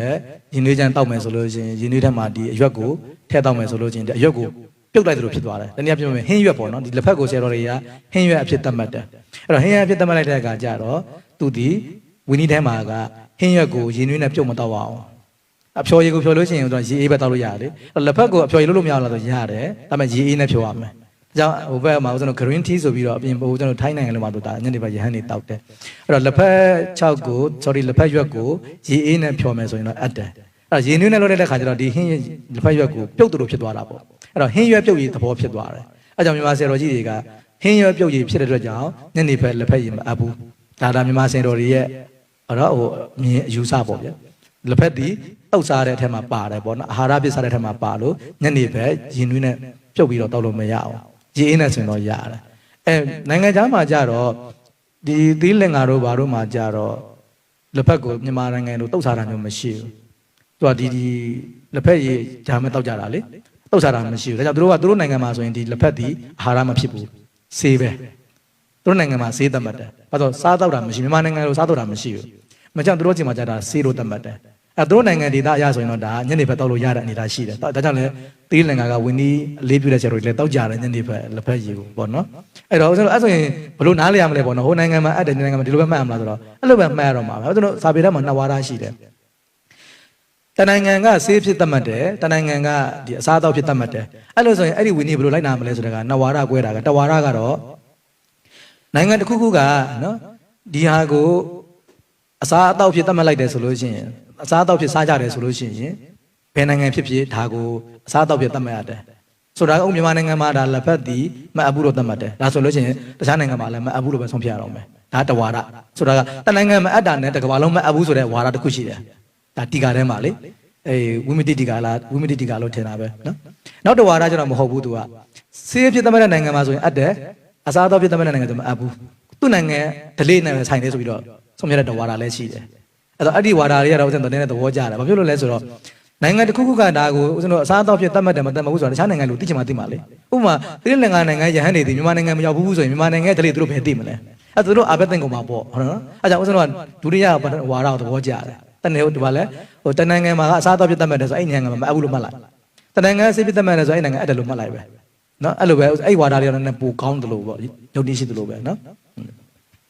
ရှင်မြတ်တပည့်တော်ဟိုကျင်မာညီလေးတယောက်မိတာပေါ့နော်တုံလဘယဟန်တွေကဂျင်းတုတ်တွေညနေဘက်တွေဖုံးရင်အပ်တယ်မလားတဲ့အဲ့လိုတပည့်တော်ပြောရဖျားဂျင်းတုတ်တို့မြက်ခွာရဲတုတ်တို့က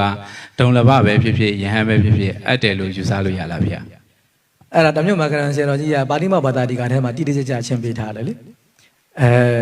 ေရှုပ်ဆရာတော်တွေလည်းပြောတယ်ဘယ်လိုလဲဆိုတော့ဂျင်းဆိုတာဆေးထဲမှာပါတယ်ပေါ့လေကြက်သွန်ဆိုတာလည်းဆေးတယ် စီဆိုတာလဲစီတယ်ဟုတ်လားကြက်သွန်လဲစီလဲစီနောက်ဂျင်းလဲစီအဲ့တော့သုံးမျိုးလုံးမှာဆေးပဲမလားအဲ့တော့ဆေးဖြစ်စားတာမရဘူးလားဆိုတော့မဟုတ်ဘူးဆရာတော်ကြီးကဘာလဲဆိုတော့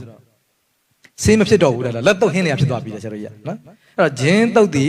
ဆေးမဟုတ်တော့ဘူးလက်တုပ်ဖြစ်သွားပြီဟင်းဖြစ်သွားပြီသေစာဖြစ်သွားပြီတဲ့ဒါကြောင့်ဆရာတော်ကြီးကဒါမအပ်ဘူးဝိကာလဘောဇနာအာဘတ်တဲ့တယ်အဲ့တော့အကဲဆရာတော်ကြီးကဘာပြောလဲဆိုတော့အကဲတကယ်ဆေးအစစ်ဖြစ်ပါစေဦးပေါ့နော်ဒီကြက်သွန်ရဲ့စီရဲ့ဂျင်းရဲ့ဒါဆေးဟုတ်ပြီထားလိုက်ဒါကိုတကယ်သေစာမဟုတ်ပါဘူးလို့ညင်းပေါ့နော်ကဲညင်းမယ်ညင်းခိုင်းတော့မှဒါဆေးဖြစ်ရင်တော့မှတဲ့အကြောင်းမဲ့တက်စားလို့မရအောင်ဒီဆေးကိုစားမယ်တောက်မယ်ဆိုလို့ချင်းကို့မှာဘာအကြောင်းရှိတယ်လဲနော်သူကစာပေထဲမှာပစ္စယေတတိလို့ခေါ်တယ်အကြောင်းရှိမှဥစဉ်လို့ဆေးဆိုတာတောက်လို့ရတာဇီးဖြူဖန်ကရဟန်းစားလို့ပြောကြတယ်လေအဲ့တော့ဇီးဖြူသီးဆိုတာဆေးထဲမှာမှန်တယ်ဖန်ကားသီးဆေးထဲမှာပါတယ်ဒါပေမဲ့ဒီဇီးဖြူသီးဖန်ကားသီးစားချင်တယ်စားလို့မရအောင်7 နာရီကျော်ပြီဆိုတာနဲ့ဒီဆေးကိုစားနိုင်တဲ့အကြောင်းတရားကို့မှာရှိဖို့ရှိရတယ်အဲ့တော့ဆေးမတောက်ခင်မှာဆင်ခြင်ရတယ်ဒီဆေးကိုငါဘာကြောင့်တောက်မှာလဲကဲဒီဂျင်းဒီတကယ်ဆေးဖြစ်တယ်ဆိုရင်ဒီဂျင်းကိုဘာယောဂချစ်တို့ကိုစားမှာလဲဆင်ခြင်အကြောင်းပြချက်ထုတ်လေဒီစံပြရမယ်အဲ့တော့လက်ချောင်းနာလို့လားနော်တခုခုပေါ့နော်အကြောင်းမချက်မရှိဘဲနဲ့စားကောင်းလို့စားတာမျိုးဆိုတော့မရဘူးပေါ့နော်အဲ့ဒါကြောင့်ဆိုလို့တောင်မြမာကန်ဆိုတော့ဒါဂျင်းတုတ်ဒီဆေးမဟုတ်တဲ့ကြောင့်မစားသင့်ပါဘူးတဲ့တကယ်ဆေးဖြစ်ခဲ့ရင်တော့မှအကြောင်းရှိမှသာဖုံးပေးသင့်ပါတယ်ဆိုတော့ဆရာတော်ကြီးကပြောပါတယ်နော်ဒါဆိုရင်တပည့်တော်တို့ဘိုက်စားတယ်ပေါ့ဒုံလဘဆိုတော့ထမင်းမစားခဲ့ထမင်းစားလေးအဒီလေးရှိရပါရှင်မယ်အဲ့တော့တပည့်တော်တို့ဒုံလဘမှာဘိုက်စားတယ်လို့ဆင်ခြင်ပြီးတော့စားရင်ရောတော့မရဘူးလေ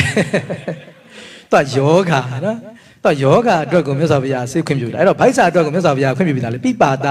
တွတ်ဆိုလို့ရှိရင်ဦးဇင်းတို့အဖျော်ရည်နော်အဖက်မပါတဲ့အဖျော်ရည်တောက်ပေါ့ဟုတ်လားအဖက်မပါတဲ့အဖျော်ရည်ကိုစိတ်ကြိုက်တောက်လို့ရပါတယ်ပစ္စဝကနာဆင်ခြင်ပြီးတော့စာလောင်မိုးသိမ့်မှုကိုပယ်ထုတ်ဖို့အတွက်အဖျော်ရည်ဖုံးပြီးသုံးဆောင်ပါတယ်ဆိုပြီးတော့အဖျော်ရည်ကိုတောက်ပါကိုမနိုင်နိုင်တဲ့လောက်တောက်ပေါ့နော်အဲ့လိုမျိုးဆေးပစ္စည်းတွေကိုတော့သူ့တက်ဆိုင်ရာအကြောင်းယောဂါရှိမှစားလို့ရတယ်နော်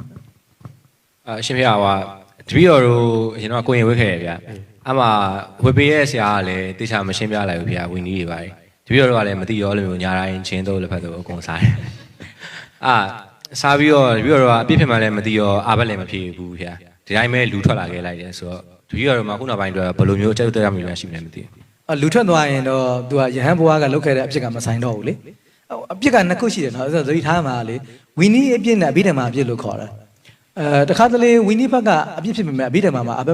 အကုသိုလ်မဖြစ်တာတွေရှိတယ်အဘိဓမ္မာအပြစ်ဆိုတာကအကုသိုလ်ဖြစ်တာကိုပြောတာနော်အကုသိုလ်ဖြစ်ရင်ဒါအဘိဓမ္မာအပြစ်လို့ခေါ်တယ်အဲ့တော့ဝီနီးအပြစ်ဆိုတာကတော့ပညတ်ကိုမြတ်စွာဘုရားဥပဒေကိုချိုးဖောက်တဲ့အပြစ်ပေါ့နော်ဒါကတော့အဲ့တော့ဦးဇင်းတို့တခါတလေအဘိဓမ္မာဘက်ကအကုသိုလ်ဖြစ်ပေမဲ့ဝီနီးဘက်ကအပြစ်ဖြစ်ရှင်မှလည်းတက်တာတခါတလေဝီနီးဘက်ကအပြစ်တင်ပြီးတော့အဘိဓမ္မာသဘောတရားအကုသိုလ်ဖြစ်ရှင်မှလည်းဖြစ်တာဥပမာပေါ့နော်ဦးဇင်းတို့တရားဟောတယ်အမျိုးသမီးတယောက်ကိုဦးဇင်းတို့ဒီ6ခုနဲ့ပို့တရားမဟောရနော်6ခုနဲ့ပို့တရားမဟောရအောင်ယဟန္တာဖြစ်ဖြစ်ဘယ်သူပဲဖြစ်ဖြစ်ပို့မဟောရအောင်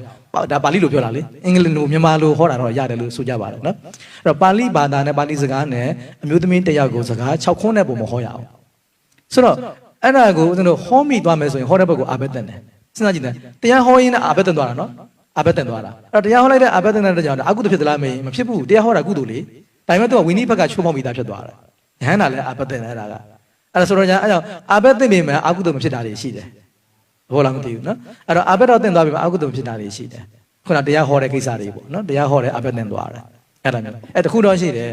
တိတိနဲ့ချိုးပေါက်တာမလို့ကောင်းမှုဆိုတာတိတိနဲ့လုပ်တယ်ဆိုတော့ချိုးပေါက်တဲ့စိတ်ကတော့အာကုသိုလ်ဖြစ်သွားတာပေါ့တရားဟောတာကကုသိုလ်ဝိနည်းကိုချိုးပေါက်တာကအာကုသိုလ်ဒီလိုမျိုးရောတာတော့ရှိတယ်ဥပမာတခုပြောမယ်လေမြက်ရဟန်းတွေမျက်နှုတ်လို့မရအောင်ရဟန်းတော်တွေမျက်နှုတ်လို့မရဘူးအဲ့တော့ဖယားတန်ရှင်လုံးမယ်ကိုကျောင်းထဲမှာတည်ထားတဲ့ဖယားမှာမျက်တွေပေါက်နေတယ်ရင်ကြီးတွေတက်နေတယ်အဲ့တော့ကိုရင်လည်းမရှိဘူးကပ္ပိယလည်းမရှိဘူးဦးစင်းကိုယ်တိုင်ရှင်းမယ်သူသိတယ်မအပ်ဘူးဆိုတာသူသိတယ်ရဟန်းဆိုတာမျက်မနှုတ်ရဘူးရင်ကြီးတွေကိုမဖယ်ချရဘူးသိတယ်ဒါပေမဲ့ဖယားကလည်းညစ်ပတ်နေတော့တန်ရှင်အရန်လှုပ်ချင်တယ်ကုသိုလ်စိတ်နဲ့အဲ့လိုသွားလှုပ်တယ်ဆိုလို့ရှိရင်ဖယားကိုတန်ရှင်လှုပ်တဲ့စိတ်ကကုသိုလ်အဲ့တော့မျက်ကိုမနှုတ်ကောင်းမှုဆိုတာသိတဲ့စိတ်နဲ့လှုပ်ရတာကအကုသိုလ်အဲ့တော့ကုသိုလ်နဲ့အကုသိုလ်ရောထွေးသွားတာအဲ့လိုမျိုးရှိတယ်နော်စိတ်တရားအရန်မြန်တယ်လေအဲကြောင့်ဝီနီးအပြစ်နဲ့အဘိဓမ္မာပြစ်ဆိုအဲ့သဘောပဲနော်တခါတလေအဲ့လိုမျိုးဝီနီးဘက်ကအပြစ်ဖြစ်ပြီးတော့အကုသိုလ်အဘိဓမ္မာဘက်ကမဖြစ်တာလည်းရှိတယ်အဘိဓမ္မာဘက်ကအကုသိုလ်ဖြစ်ပေမဲ့ဝီနီးဘက်ကအပြစ်လွတ်သွားတာလည်းရှိတယ်နော်အဲ့လိုမျိုးတွေလည်းရှိတယ်ဒါဆိုရင်ရှင်မဝီနီးချိုးဖောက်ရင်ချိုးယဟန္တာတကယ်လို့ပေါ့နော်အရှင်မပြောသလိုဆိုရင်အပြစ်မဖြစ်တဲ့ဝီနီးတွေဆိုတာရောတပည့်တော်ဘယ်လိုမျိုးလေ့လာရမလဲရှင်မအပြင်းဖြစ်ဆိုတာအကုသိုလ်ဖြစ်တာပြောတာဥမာရှင်မရဲ့ဝီနီးချိုးဖောက်တယ်ဆိုရင်ဝီနီးစီကန်ချိုးပြောက်လိုက်လို့ရှိရင်တရားထုံးရင်မတ်တာဖူတာကြီးဖြစ်တယ်လို့ပြောကြားဘူးလေတကယ်ဆိုရင်ဆိုရင် မတ်တားဖို့တာမဖြစ်တဲ့ဝီနီချိုးထဖောက်မှုတွေဆိုတာရှိရလားရှင်ရှိတာပေါ့သူကတာဆက်တကအာဘတ်နဲ့အာဆက်တကလို့ရှိတယ်လေသူကတချို့အာဘတ်တွေကသူကအကုသိုလ်ဖြစ်တယ်လောကဝိဇ္ဇအာဘတ်လို့ခေါ်တယ်အဲ့တော့အဲ့ဒီအာဘတ်တွေကြတော့သူကတိမတိသူအကုသိုလ်ဖြစ်တဲ့အာဘတ်တွေဖြစ်တဲ့ကြောင့်အဲ့ဒီအကုသိုလ်ကမတ်တားဖို့တာတားတယ်နော်နောက်အာဘတ်တစ်မျိုးကြတော့သူကမတိရင်လည်းတင့်တယ်တိလည်းတင့်တယ်သူကအဲ့မတိလို့တင့်သွားတဲ့အာဘတ်ကြတော့အကုသိုလ်မဖြစ်ဘူးဟုတ်ပြီနော်မတိလို့တင့်သွားတဲ့အဘကအကုသိုလ်မဖြစ်ဘူးအဲ့လိုဆိုလို့ရှိရင်သူကအကုသိုလ်မပါတဲ့အတွက်ကြောင့်သူကဝိနည်းတော့အာဘတ်တင့်သွားတယ်အကုသိုလ်မပါတဲ့အတွက်ကြောင့်မတ်တားဖို့တာမဖြစ်ဘူးဆိုတာကမတိလို့တင့်သွားတဲ့အာဘတ်နော်ပဏ္ဏတိဝိဇ္ဇအာဘတ်လို့ခေါ်တယ်အာဘတ်ကနှစ်ခုရှိတယ်လောကဝိဇ္ဇအာဘတ်နဲ့ပဏ္ဏတိဝိဇ္ဇအာဘတ်လောကဝိဇ္ဇဆိုတာကတိမတိအကုသိုလ်ဖြစ်တဲ့အာဘတ်တွေခုနလိုခိုးတဲ့ဥစ္စာတို့မေထုံကိစ္စတို့သူများတက်ကိုတတ်တဲ့ဥစ္စာတို့သူတိမတိအကုသိုလ်ဖြစ်တယ်လေယ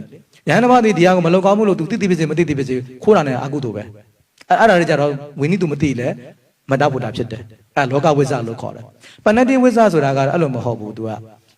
ဒီဘုရားရှင်ကပြညတ်လိုက်လို့ဒါအာဘတ်တင်သွားတာအကုသိုလ်ဖြစ်လို့တော့မဟုတ်ဘူးနော်ပဏ္ဏတိဝိဇ္ဇဥပမာယဟန်တော်တွေဆိုရင်သင်္ကန်းဝေးလို့ရှိရင်ဒူအောက်ကိုသင်္မိုင်လက်ချစ်တဲ့သင်္ကန်းဆိုလို့ရှိရင်လက်လေးသေးဝေးရမယ်ဒါပြညတ်ပေါ်တာကအဲ့တော့ဒါမဝေးရင်အကုသိုလ်ဖြစ်တာမဖြစ်ဘူးလေဟုတ်လားဒါဘုရားကဒီလိုဝေးရမယ်လို့ဝိပ္ပဝိနည်းကိုသင်ပေးလိုက်တာပဲရှိတာဒီလိုမလုပ်လို့အကုသိုလ်ဖြစ်တာမဖြစ်ဘူးဒါပေမဲ့တမင်တကာတည့်ရတဲ့နဲ့မလုပ်ဘူးဆိုရင်တော့ဘုရားရှင်ရဲ့တမြတ်ဉာဏ်တော်ကိုမလေးစားတဲ့ကြောင့်အကုသိုလ်ဖြစ်တယ်ဟုတ်လားမသိဘူးအဲ့တော့မသိလို့သူဝတ်တယ်သင်္ကန်းအရှိကြီးဝတ်တယ်ဟိုဒူးအောင်ရောက်ဟိုးပဲရှင်မျက်စိတွေရောက်သွားတယ်သူမသိဘူးအဲ့တော့ဘာမှမဖြစ်ဘူးလေဆိုတော့အကြောင်းသူကပဏ္ဏတိဝိဇ္ဇလို့ခေါ်တဲ့ဘုရားပြညတ်ထားတဲ့ဝိနည်းတချို့ကတိနဲ့လွန်ကျူးမှသာလျင်အကုသိုလ်ဖြစ်ပြီးတော့ဇံမတ်ဖို့ကိုတားတယ်မသိလို့တင့်သွားတဲ့အာဘတ်တွေကြတော့သတ္တမတ္တဖုဒ္ဓမဖြစ်ဘူးအဲ့ဒါအာဘတ်နှမျိုးခွဲလောကဝိဇ္ဇနဲ့ပဏ္ဏတိဝိဇ္ဇနော်ဒါဆိုရင်ရှင်များငွေကိုင်းတန်ဃာတော်တွေဆိုတာတကယ်လို့ပေါ့နော်ဒီပြတော့ငွေကိုင်းဆရာတော်တစ်ပါးငွေကိုင်းတယ်ပေါ့ဒါအပြစ်မဖြစ်ဘူးလို့သူ့စိတ်ထဲမှာခံယူထားတယ်ဒါဆိုရင်အဲ့ဒီတန်ဃာကတရားအားထုတ်ရင်ရောမတ္တဖုဒ္ဓဖြစ်လာဗျာချနိုင်တယ်သူအဲ့ဒါကြရတယ်သူကစာပေထဲမှာဒီဇာတရူပသိက္ခာဘုကယဟန္တာတော်သိနိုင်တယ်လို့ပါတယ်တော့ယဟန္တာတော်သိနိုင်တယ်ဆိုတာတချို့ယဟန္တာတွေကစာမတက်ဘူးပေါ့နော်ဆရာသမားနဲ့လည်းစနစ်တကျမနေဘူးယဟန္တာတော်တရားထုတ်တော့ယဟန္တာတော်ဖြစ်သွားတယ်အဲ့တော့သူကဝိနည်းမကျွမ်းကျင်တဲ့အခါကျတော့ဒီဝိထုငွေနဲ့ပတ်သက်ပြီးတော့မအပ်မရသူစီမံတာတွေရှိမယ်ရွှေငွေတော့သူအလူခံမှာတော့မဟုတ်ဘူးဒါပေမဲ့လာလှူတဲ့အခါမှာမပြောမတက်မဆိုမတက်ဖြစ်တဲ့အခါကျတော့အာဘတ်တင်မယ်ဒါမျိုးပေါ့အဲကြောင့်ဒီယဟန်တဝါကဝိနည်းမတင်ဘူးဆရာသမားတွေပြောတာလည်းမကြားဘူးတော့ငွေတီအလူမခံကောင်းဘူးဆိုတာလုံးဝမသိဘူးနော်ငွေဆိုတာအလူမခံကောင်းဘူးမအပ်ဆက်ဘူးဆိုတာလုံးဝမသိဘူးမသိတော့သူကငွေကိုအလူခံတယ်သိမ်းထားတယ်တရားအထုတ်ရနိုင်တာပဲဘာလို့လဲဆိုတော့သူမှမသိတာဒီဇာတရူပသိက္ခာဘုကသူကလောကဝိဇ္ဇထဲမှာမပါဘူးပဏ္ဏတိဝိဇ္ဇထဲမှာပါလားဒါဆိုရှင်များတပည့်တော်ခုနကပြောသလိုဆို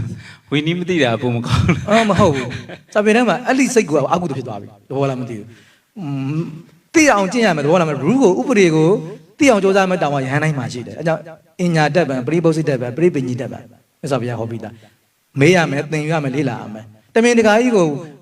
ဒီအဘိဓမ္မာဝီနည်းကိုနော်သိသွားလို့ရှိရင်အကုသိုလ်ဖြစ်မှာဆိုလို့ဆိုပြီးစိတ်ကြီးနဲ့တမင်တကာမသိပဲနေတာစိတ်ကအကုသိုလ်ဖြစ်သွားပြီအဲ့ဒီစိတ်ကမတ္တဗုဒ္ဓဖြစ်တော့မှာဘောလားမသိဘူးအဲ့ဒီစိတ်ကမတ္တဗုဒ္ဓဖြစ်တော့မှာအဲ့ဒါပဲ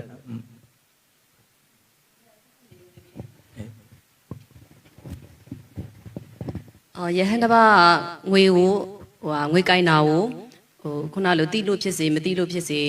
ငွေကိုအလှခံလိုက်တယ်ပေါ့အလှခံတဲ့အခါမှာဒကာဒကမကလည်းဒီငွေကကျောင်းအတွက်ကျောင်းဆောက်ဖို့အတွက်လာလှူလိုက်တဲ့ငွေတစ်ခုအဲ့ဒီမှာဒီယဟန်တော်ကနေပြီးတော့ကိုယ်တိုင်ငွေကိုစီမံပြီးတော့မှရင်ဒီကျောင်းချစ်မြောက်ရေးမှာဆောက်လုပ်ပေးနေတယ်ဆိုရင်ရောရှင်ဗျာ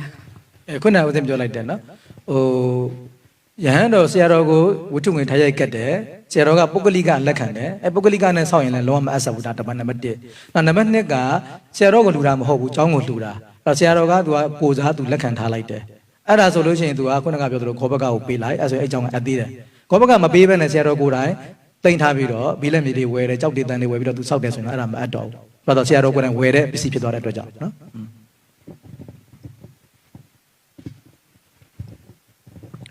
်အလူရှင်မခိုးရပါပစ္စည်းမှမသိပဲဆိုင်မဝယ်ကယဟန်အားလှူဒန်းပါတယ်ယဟန်မသုံးဆွဲနေလျင်ခိုးရပါပစ္စည်းမှအလူရှင်မဖြစ်စေတစုံတူမှဖြစ်စေတိသွားတဲ့အချိန်မှာမြည်တို့အတိပေးလျှောက်ထားရပါမည်နိယဟန်၌ဝင်လေးမှုတစုံတရာရှိမရှိသိရှိလိုပါတယ်ခင်ဗျာမရှိပါဘူးဟိုပါပေါ့ဥပမာအဲ့ဒါကတခိုးကနေပြီးတော့ဟိုဘယ်လိုပြောမလဲဘုန်းကြီးစီကိုရောက်သွားတဲ့ပစ္စည်းပေါ့ဟုတ်လားသူများခိုးပြီးတော့လှူတဲ့ပစ္စည်းပဲဆိုပါတော့ဒါတော့ကိစ္စမရှိဘူးတခိုးလှူလို့ရှိရင်လည်းကိစ္စမရှိဘူးဘာလို့စာပေထဲမှာကသူက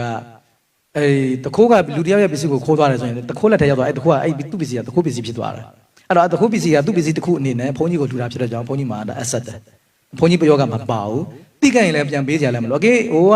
ပိုင်ရှင်ကလာတောင်းတယ်ဆိုတော့ပေးရမယ်ပိုင်ရှင်ကတိသွားတယ်အရှင်ဘုရားအဲ့ဒါကတပည့်တော်ပစ္စည်းပါဗျာလို့တောင်းခဲ့ရင်တော့ပေးရမယ်မပေးဘဲတော့မနေရအောင်အဲ့တော့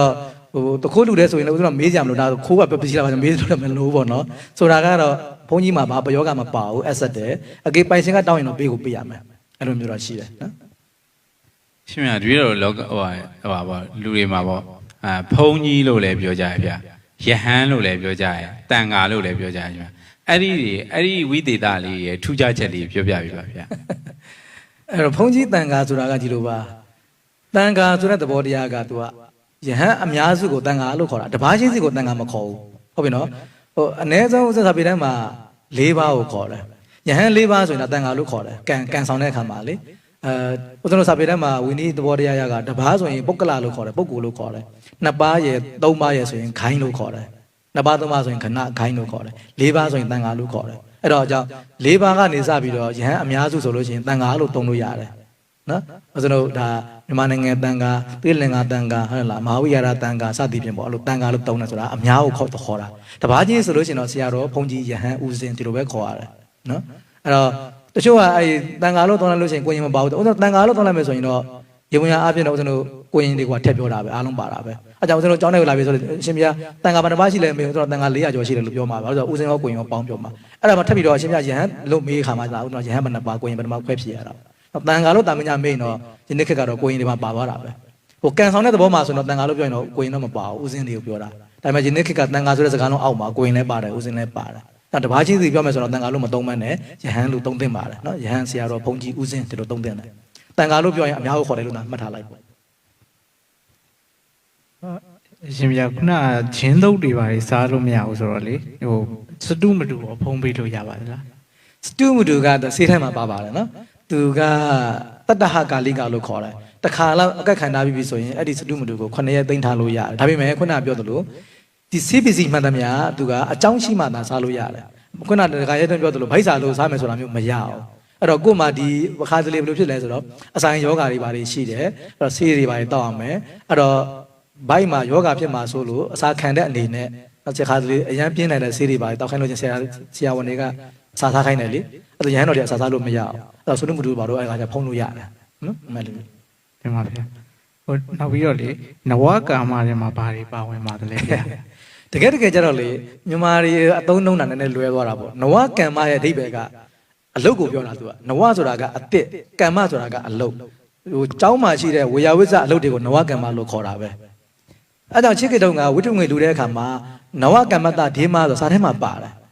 နော်ဟိုဝိတုငွေကိုအရှင်ဘုရားလူပိုင်းလို့မလျှောက်ဘဲနဲ့နဝကမ္မအတွက်လှူပါ၏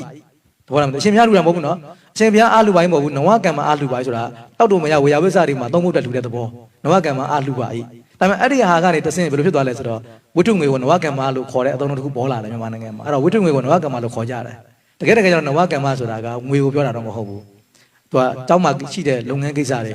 ထွေကိစ္စတွေကိုနဝကမ္မလို့ခေါ်တယ်အဲ့တော့အရှင်များကိုငွေလူပါကြီးလို့မဆိုဘဲနဲ့နဝကမ္မအားဟိုဒီဝိတုငွေကိုလူပါကြီးဆိုရင်အဆက်တယ်ဘုန်းကြီးကလူတာမဟုတ်ဘူးအဲ့လိုမျိုးရှိတယ်ဒါဆိုရင်ရှင်မြတ်နဝကမ္မဆိုပြီးတော့တပည့်တော်တို့ကဟိုအရှင်ဘုရားအဲ့လိုပေါ့တန်ဃာတစ်ပါးကိုလှူလိုက်ရင်အဲ့တန်ဃာရော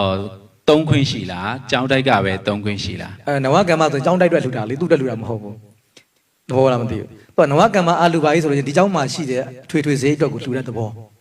မလိုမျိုးဖြစ်သွားတာအဲ့ဆိုတပည့်တော်တို့ပုဂ္ဂလိကတန်ဃာကိုကိုရီမန်းတဲ့တန်ဃာကိုလှူရမရောက်တော့ဘူးဟုတ်တယ်နဝကမ္မအာလူပါကြီးဆိုရင်ဒါဆရာတော်လှူတာမဟုတ်တန်ဃာလှူတာမဟုတ်ကျောင်းမှာသုံးဖို့အတွက်လှူတဲ့သဘောဖြစ်သွားတာဒါဆိုရင်တပည့်တော်တို့ဟိုစာအိတ်ဒီမှာနဝကမ္မဆိုပြီးရေးပြီးတော့ဒီတန်ဃာကိုကန့်ရောအဲ့လားရှင်ဗျာကတ်လို့မရဘူးလေဝိတုငွေကဘလို့ပဲသ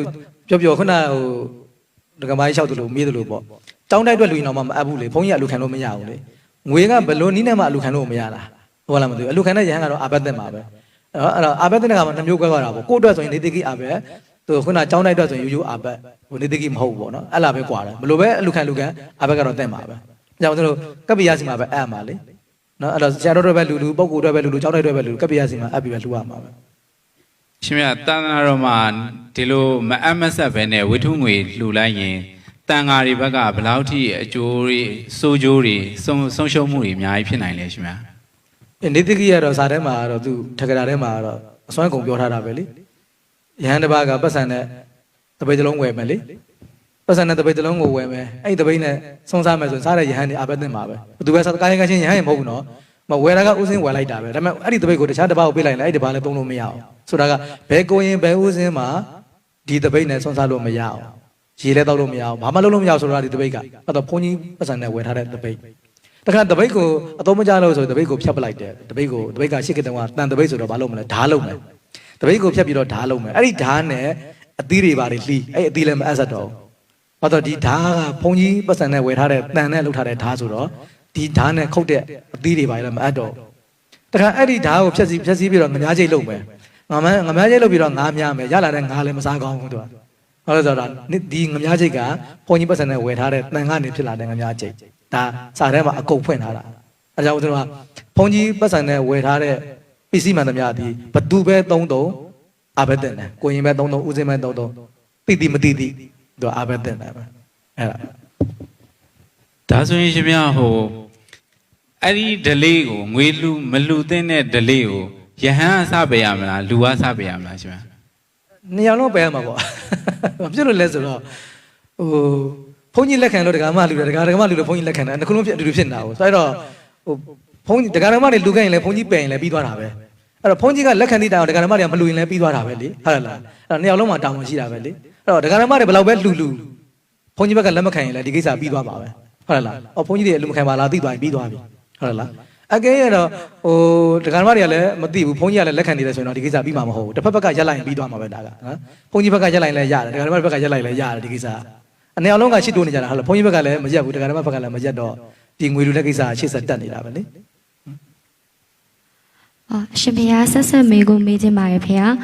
Facebook page ကမေးထားတာပါဖေဟာဟိုဝတ်ထုငွေလူကူတဲ့တက္ကမတွေအနေနဲ့ရောအာကုတူဖြစ်ပါသလားဖေဟာလို့မေးထားပါရဲ့ဖေဟာအဲ့ဒါလည်းအရင်ဦးဇင်းတို့ဖြေဖို့ပါတယ်ရည်ရွယ်ချက်နှစ်ခုပေါ့နော်သူကဒီဝတ်ထုငွေမအပ်ဘူးဆိုတာကိုမသိဘူးခုနကတက္ကနာပြောသလိုဆရာတော်ကိုရင်တွေဦးဇင်းတွေဆရာတော်တွေနော်သာသနာပြုတဲ့လုပ်ငန်းမှာအစဉ်ပြေရှုံးမေးပါစေဆိုတဲ့ကုသိုလ်စိတ်နဲ့လှူတယ်ဆိုရင်တော့ပတ်စံလှူတာအကုသိုလ်မဖြစ်ပါဘူးဘာလို့ तू ကသီလပြအောင်လုပ်တဲ့ရည်ရွယ်ချက်မပါဘူးအဘက်သိပါသေးဆိုတဲ့စိတ်လည်းသူ့မှာမပါဘူးမကောင်းတာတွေသုံးပါသေးဆိုတဲ့စိတ်လည်းမပါဘူးတန်ကတော့လိုအပ်တဲ့စေကံပြတာစာအုပ်စာတန်းတွေကပ်ပြီးတဲ့ကိစ္စတွေမှာသုံးပါသေးဆိုတဲ့စိတ်နဲ့လူတာဆိုရင်ကုသိုလ်တမင်တကာကြီးမအမှန်လည်းသိတယ်မကောင်းတဲ့နေရာမှာသုံးမယ်ဆိုတာလည်းသိတယ်အဘက်သိမှဆိုတာလည်းသိနဲ့သိနဲ့သိမစေဆိုတဲ့မကောင်းတဲ့စိတ်ကြီးပါသွားတယ်ဆိုရင်တော့ဒါအကုသိုလ်ပဲနောက်ဆိုလိုတာကတမင်တကာသီလပြည့်စုံလို့တဲ့စိတ်မကောင်းတဲ့နေရာမှာသုံးစေလို့တဲ့စိတ်နဲ့ငွေလှူတယ်ဆိုရင်တော့အကုသိုလ်နော်ကုသိုလ်ကောင်းတဲ့နေရာမှာသုံးပါသေးဆိုတဲ့စိတ်နဲ့လှူတာဆိုရင်တော့ကုသိုလ်အဲ့တော့လှူတဲ့ပုဂ္ဂိုလ်ရဲ့စိတ်နဲ့ပဲဆိုင်ပါတယ်နော်ရှင်ဖေတချို့သောယဟန်တွေကကလေးတွေအထူးသဖြင့်မိန်းကလေးတွေကိုချီနေရတယ်တွေ့ပါတယ်ဖေအဲ့ဒါကအဆက်ပါလားအဆက်ပါဘူးအဲ့တော့အမျိုးသမီးတွေကိုထိတဲ့အခါမှာဦးဇင်းတို့အာဘတ်2မျိုးရှိတယ်ပေါ့ရာဂစိတ်နဲ့ပေါ့နော်ကာမရာဂစိတ်နဲ့အမျိုးသမီးတွေကိုထိတဲ့ကိုင်းလဲဆိုရင်တော့တန်ခါတိတိအာဘတ်တင်တယ်ကာမရာဂစိတ်မဟုတ်ဘူးချစ်စရာကောင်းတဲ့ကလေးလေးဆိုပြီးတော့ကလေးမလေးတွေကိုသွားကိုင်းနေထိတယ်ပေါ့နော်အဲ့ဒါကြလို့ရှိရင်ဦးဇင်းတို့ဒုက္ကလို့ခေါ်တာပေါ့နော်ကိုအမဆိုတဲ့စိတ်နှမဆိုတဲ့စိတ်အမေဆိုတဲ့စိတ်အတော်ဆိုတဲ့စိတ်နဲ့ကို့အမေတွေကိုင်းနေဆိုရင်တော့ဒုက္ခအဘတ်တင်တယ်အမေတော့ကိုင်းလို့မရပါဘူးနော်ညီမလည်းကိုင်းလို့မရအမလည်းကိုင်းလို့မရဘူးကောင်လေးတွေယောက်ျားလေးကောင်လေးတွေဆိုလို့ရှိရင်တော့ဦးဇင်းတို့ချစ်စရာကလေးလေးမို့လို့ကိုင်းလိုက်တာပါတော့အဲ့ဒါယောက်ျားလေးကိုင်းတာဘာမှမဖြစ်ဘူးကလေးတွေကိုပွေ့ရှိတာတော့မရှိကောင်းပါဘူးယောက်ျားလေးဖြစ်ဖြစ်မိန်းကလေးဖြစ်ဖြစ်ကလေးကိုတော့မပွေ့ရှိကောင်းဘူးဟောတော့ရဟန်းတဲ့ဒီ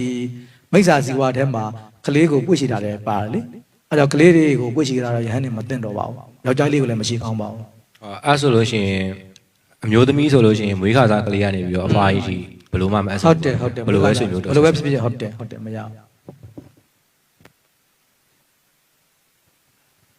းအရှင်ဗျာယဟန်တွေကကိုယ်တိုင်ဆိုင်ကယ်ကားတွေမောင်းနေလို့ရပါသလားဗျာအဲ့တော့ဝီနီးထဲမှာတော့ဆိုင်ကယ်မမောင်းရကားမောင်းလို့တော့စီကံတော့မရှိဘူးပဲနော်ဒါပေမဲ့သူကတခြားဝီနီးတွေသွားရှိတယ်နော်တခြားဝီနီးတွေရှိတယ်အဲ့တော့ယဟန်တော်တွေဒီမြို့ရရတဲ့ကိုကြွားလို့ရှိရင်သင်္ကန်းရုံရမယ်နော်နောက်တခါကိုလက်တွေကဘယ်လိုခေါင်းတွေဆိုရင်ငြိမ်ငြိမ်ထားရမယ်တို့ကိုဆိုတာခန္ဓာကိုယ်လှုပ်ပြီးမသွားရဘူးတို့လက်မောင်းတွေလှုပ်ပြီးမသွားရဘူးတို့ဒီလိုရှိတယ်လေနောက်မျက်လွှာချပြီးနေရမယ်ဆိုတာတွေရှိတယ် အဲ့တော့ကားမောင်းတဲ့ပုဂ္ဂိုလ်မျက်လာချပြီးမလို့မောင်းလို့မရဘူးဆိုင်ကယ်မောင်းတဲ့ပုဂ္ဂိုလ်အဲ့တော့လက်ကားရရှိကားရနဲ့မောင်းရတော့မှခါဆိုင်ကယ်เนาะအဲ့တော့ဆိုလိုတာကတော့ဆိုင်ကယ်မောင်းလို့အပြစ်ဖြစ်တာမဟုတ်ဘူးတခြားဝင်းကြီးတွေကိုချိုးပေါက်တဲ့ကြောင့်ပြစ်ဖြစ်သွားတဲ့သဘောပဲเนาะဆိုင်ကယ်မောင်းလို့အပက်တနာမဟုတ်ကားမောင်းလို့အပက်တနာမဟုတ်ဘူးသူရဲ့တခြားဝင်းကြီးတိခိယတိခါဘုတ်တွေကိုချိုးပေါက်တဲ့အတွက်ကြောင့်အပက်တန်သွားတဲ့သဘောအကြောင်းဦးဇင်းပြောရတယ်လေကားမမောင်းရမနေနိုင်မောင်းချင်တယ်ဆိုကျောင်းမှာပတ်မောင်းလို့ရတယ်ကျောင်းထဲမှာပတ်မောင်းပေါ့နော်ကျောင်းထဲမှာကားပတ်မောင်းရတယ်ကိုကျောင်းထဲမှာဆိုင်ကယ်ပတ်မောင်းရတယ်ဆိုတော့ဆိုင်ကယ်မမောင်းရဆိုတဲ့ဥပဒေကမရှိမှမရှိတာဒါပေမဲ့မြို့ထဲမှာကြာရင်တော့ခုနသင်္ကန်းယူရမယ်ဆိုတဲ့ကိစ္စတွေဟုတ်လားနောက်မျက်လာချရမယ်ဆိုတဲ့ကိစ္စတွေနော်လက်တွေခြေတွေညီညီသက်သက်နဲ့တွားရမယ်ဆိုတဲ့စီကံတွေရှိတယ်လေဆိုတော့အဲ့ဒီစီကံတွေကိုချိုးပေါက်တယ်လို့ဖြစ်သွားတာပေါ့နော်အဲ့ဒီစီကံတွေကိုအဘက်ဖြေရောရလားရှင်ဗျာရပါတယ်မြတ်စွာဘုရားဝင်းကြီးတော်တွေအားလုံးကဖြေလို့မရတာမရှိပါရာဇိကတော့ဖြေလို့ရသေးတာပဲလေပါရာဇိကကြာရင်တော့လူထွက်လာရင်ဒါမှဖြေတာပဲလေနော်ဒါဆိုရင်ရှင်ဗျာအဘက်ဖြေလိုက်မောင်းလိုက်အဘက်ဖြေလိုက်မောင်းလိုက်လို့ရောအဲ့ဒါတော့ဥပမာတွေလို့ပြောရမှာပေါ့လက်နီးစုပ်လို့ပေါ့နော်လက်နီးစုပ်နော်ဟောရင်လို့အိမ်ဒီမှာသမင်းကြီးပါချက်ဒီနေ့ကတော့သမင်းပေါင်းနဲ့ချက်နေတူပါတယ်အဲ့တော့လက်နီးစုပ်ဆိုလို့ရှိရင်ညစ်ပတ်တယ်ချော်လိုက်ညစ်ပတ်လိုက်ချော်လိုက်တော့ဆိုတော့ပဂတိတိုင်းကောင်းသွားလားဆိုရင်မကောင်းပါဘူးဘာလို့ပဂတိတိုင်းမဖြူစင်သွားပါဘူးနော်အရာအမဲအရာတွေကျန်ခဲ့ပါဒီတိုင်းပဲဝီနီးကိုချော့ပေါက်တယ်ဆိုတာအကုသိုလ်အဖြစ်လေပဋ္ဌာန်းသဘောမှာဆိုရင်ကမ္မပစ္စယောလို့ခေါ်တယ်ကမ္မတတိပေါ့နော်လုတ်ပြီးသွားတာတော့ပြီးသွားပြီဒါပေမဲ့ကမ္မတတိလို့ခေါ်တယ်အကုသိုလ်ကမ္မတတိကုသိုလ်ကမ္မတတိတွေကကျန်နေတယ်အဲ့ဒါတွေကအကျိုးပေးမှာပါနော်အဲ့ဒါကြောင့်ဝိနည်းတော်အဖြစ်ကတာဒေသနာကြားလို့ပျောက်သွားပြီမဲ့အဘိဓမ္မာဖြစ်ကဒေသနာကြားလို့မရအောင်တဘောလားကုသိုလ်တွေအကုသိုလ်တွေဒေသနာကြားလို့မရအောင်လူပဲဖြစ်ဖြစ်ဘုန်းကြီးပဲဖြစ်ဖြစ်အကုသိုလ်ကိုဒေသနာကြားလို့ပျောက်တယ်ဆိုတာမရှိဘူးမရှိတာနော်ဝိနည်းအဖြစ်ကတာပျောက်သွားတာဥပမာခုနဦးဇင်းတို့ငွေတွေဘာတွေကင်တယ်ခုနမာနုကာမတွေဘာတွေကင်တယ်ထိတယ်အဘက်တက်တယ်အဘက်ဖြည့်တယ်ဝိနည်းပြပျောက်သွားတယ်မာနုကာမကိုထိလိုက်တဲ့ရာဂစိတ်ကအကုသိုလ်လေအဲ့ဒီအကုသိုလ်ဒေသနာကြားလို့ပဲပျောက်မလဲအဲ့လိုဒေသနာကြားလို့ပျောက်ကြတဲ့ဆိုရင်ဘုန်းကြီးနဲ့လူနဲ့မတရားဖြစ်သွားမှာပေါ့လူကြတော့ဒေသနာကြားလို့မရဘူးဟုတ်လားဘုန်းကြီးကြတော့ဒေသနာကြားလို့ရတယ်ဆိုတော့ဘုန်းကြီးကိုအကုသိုလ်လုပ်ခွင့်ပေးထားသလိုဖြစ်နေပြီဟုတ်တယ်မလားဘုန်းကြီးရတဲ့တရားဝင်အကုသိုလ်လုပ်ချင်တာလုပ်ပြီးအဘက်ဖြစ်ရတယ်ဆိုတော့ဟုတ်လားအဘက်ဖြစ်လို့ရတယ်ဆိုတာကဝိနည်းကိုပြောတာအဘိဓမ္မာဖြေလို့မရဘူးဟုတ်ပြီနော်ကိုလုပ်ခဲ့တဲ့အကုသိုလ်ကကြံကိုကြံတာအဲကြောင့်ကျွန်တော်ကဒေသနာကြားလို့ရတယ်ဆိုတာမလုပ်ရဘူးဘာဖြစ်လို့ဆိုတော့အဘိဓမ္မာအကုသိုလ်တွေကကြံနေသေးတယ်နော်အကုသိုလ်ကဒေသနာကြားလို့ပြောတဲ့နေရာမှာမပါဘူးယဟန်ချို့ကရရရီအဆောင်တွေပေးနေရတယ်တွေ့ပါတယ်ဖေ။အဲ့ဒါကတော့ဖျားဟောတဲ့ပါပါသလားအေးပေါ့ရရရှိတာကဥစဉ်တို့နော်မအဆက်တဲ့ထဲမှာပါတယ်အဲ့တဲ့ထဲမှာတော့မပါဘူးနော်ဖျားဟောတဲ့မှာတော့ပါတော့ပါတယ်မလို့ကောင်းတဲ့ထဲမှာပါတာလောက်ကောင်းတာတော့မဟုတ်ဘူးအဲ့တော့ရရရှိတာတို့နော်ခုနကပရိတ်ရှိပေးတာတွေကအစပါနော်ပရိတ်ရှိပေးတာဥစဉ်ဒါခဏခဏပြောနေရတယ်အဲ့တော့ဘုန်းကြီးကပရိတ်ရှိပေးလို့မရဘူးလေလူတွေကကိုယ့်ဘာကိုပရိတ်ကြိုးယူလာရတာလေအဲ့တော့ရရရှိတာတို့လက်ဖွဲ့လက်ဆောင်တွေပေးတာတွေဟာမိစ္ဆာစီဝလို့ခေါ်တယ်လေရဟန်းတော်တွေမလုံးတဲ့အလုပ်ပေါ့ဒီရတရားတွေရှေ့ပေးလိုက်လို့ဒကာဓမ္မတွေကကြောင်းဆောင်မယ်ဆုံးကတ်မယ်သင်္ကန်းလှူမယ်ဆိုရင်အဲ့ဒီဟာကိုမိစ္ဆာစီဝနီးနဲ့ရတဲ့ပစ္စည်းလေးပါလို့ခေါ်တယ်ဘယ်သူမှမသုံးကောင်းဘူးကိုရင်လည်းသုံးလို့မရဦးစင်းလည်းမသုံးရဘူးနော်ဘယ်တန်ခါမှဒီသာသနာမှာသုံးခွင့်မရှိတော့အဲ့ပစ္စည်းကိုလေမိစ္ဆာစီဝပစ္စည်းကိုရှင်မြတ်တပည့်တော်ပါပါနော်ဒီဘိုးတော်တွေနတ်ကတော်တွေကလည်းသူတို့ကသာသနာပြုတာပါဗျာတဲ့ပြီးတော့ဒီဓာတ်ရိုက်တဲ့စဉ်ဘုန်းကြီးတွေကလည်းသာသနာပြုတာပါဗျာတဲ့ဒီသာသနာပွဲတွေကလည်းသာသနာပြုတာပါအဲ့တော့တပည့်တော်တို့သာသနာတော်မှာမြတ်ဘယ်လိုမျိုးသာသနာပြုနည်းကိုမိတ်ကြားထားလဲမသိဘူးရှင်ဗျာသာသနာဆိုတဲ့စကားလုံးကိုအဓိပ္ပာယ်ကိုမေ့ကုန်ရလို့ဖြစ်တဲ့ပြဿနာသာသနာဆိုတာပါဠိလိုပြောတာလေမြန်မာလိုကျတော့အဆုံးအမပေါ့အဲ့တော့ဘုရားအဆုံးအမကိုကိုယ်တိုင်ကျင့်နေတာဟာသာသနာပြုတာပြုဆိုတာကလိုက်နာတာကိုပြောတာပြုကျင့်တာပေါ့နော်စကားမြန်မာစကားအဓိပ္ပာယ်ကို definition ဖွင့်လိုက်ရှင်းပါတယ်သာသနာပြုစကားနှလုံးသာသနာဆိုတာအဆုံးအမပြုဆိုတာပြုကျင့်တာအဲ့တော့ဘုရားအဆုံးအမကိုကိုယ်တိုင်ပြုကျင့်နေတာဟာသာသနာပြုနေတာအခုဒကာဒကာမတွေတရဏဂုံထိမ့်ပြီးတော့၅ပါးသီလကိုထိမ့်နေကြတယ်ဆိုတော့သာသနာပြုနေတာအဲ့ဒ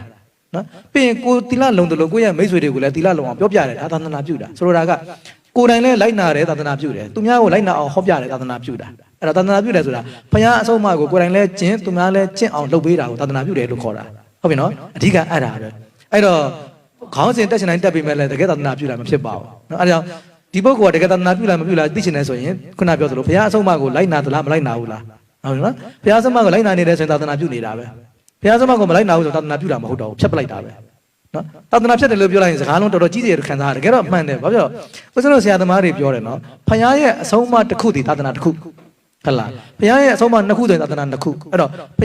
ရားရဲ့အဆုံးအမတစ်ခုကိုလိုက်နာရင်သာသနာတစ်ခုပြုလိုက်တာပဲဟုတ်လားအဲ့တော့ဘုရားရဲ့အဆုံးအမနှစ်ခုကိုလိုက်နာရင်သာသနာနှစ်ခုပြုလိုက်တာပဲပြောင်းပြန်နေလိုက်ဘုရားရဲ့အဆုံးအမတစ်ခုကိုဖျက်ရင်သာသနာတစ်ခုဖျက်လိုက်တာပဲဟုတ်လားဘုရားရဲ့အဆုံးအမနှစ်ခုကိုဖျက်စီးရင်သာသနာနှစ်ခုဖျက်လိုက်တာပဲ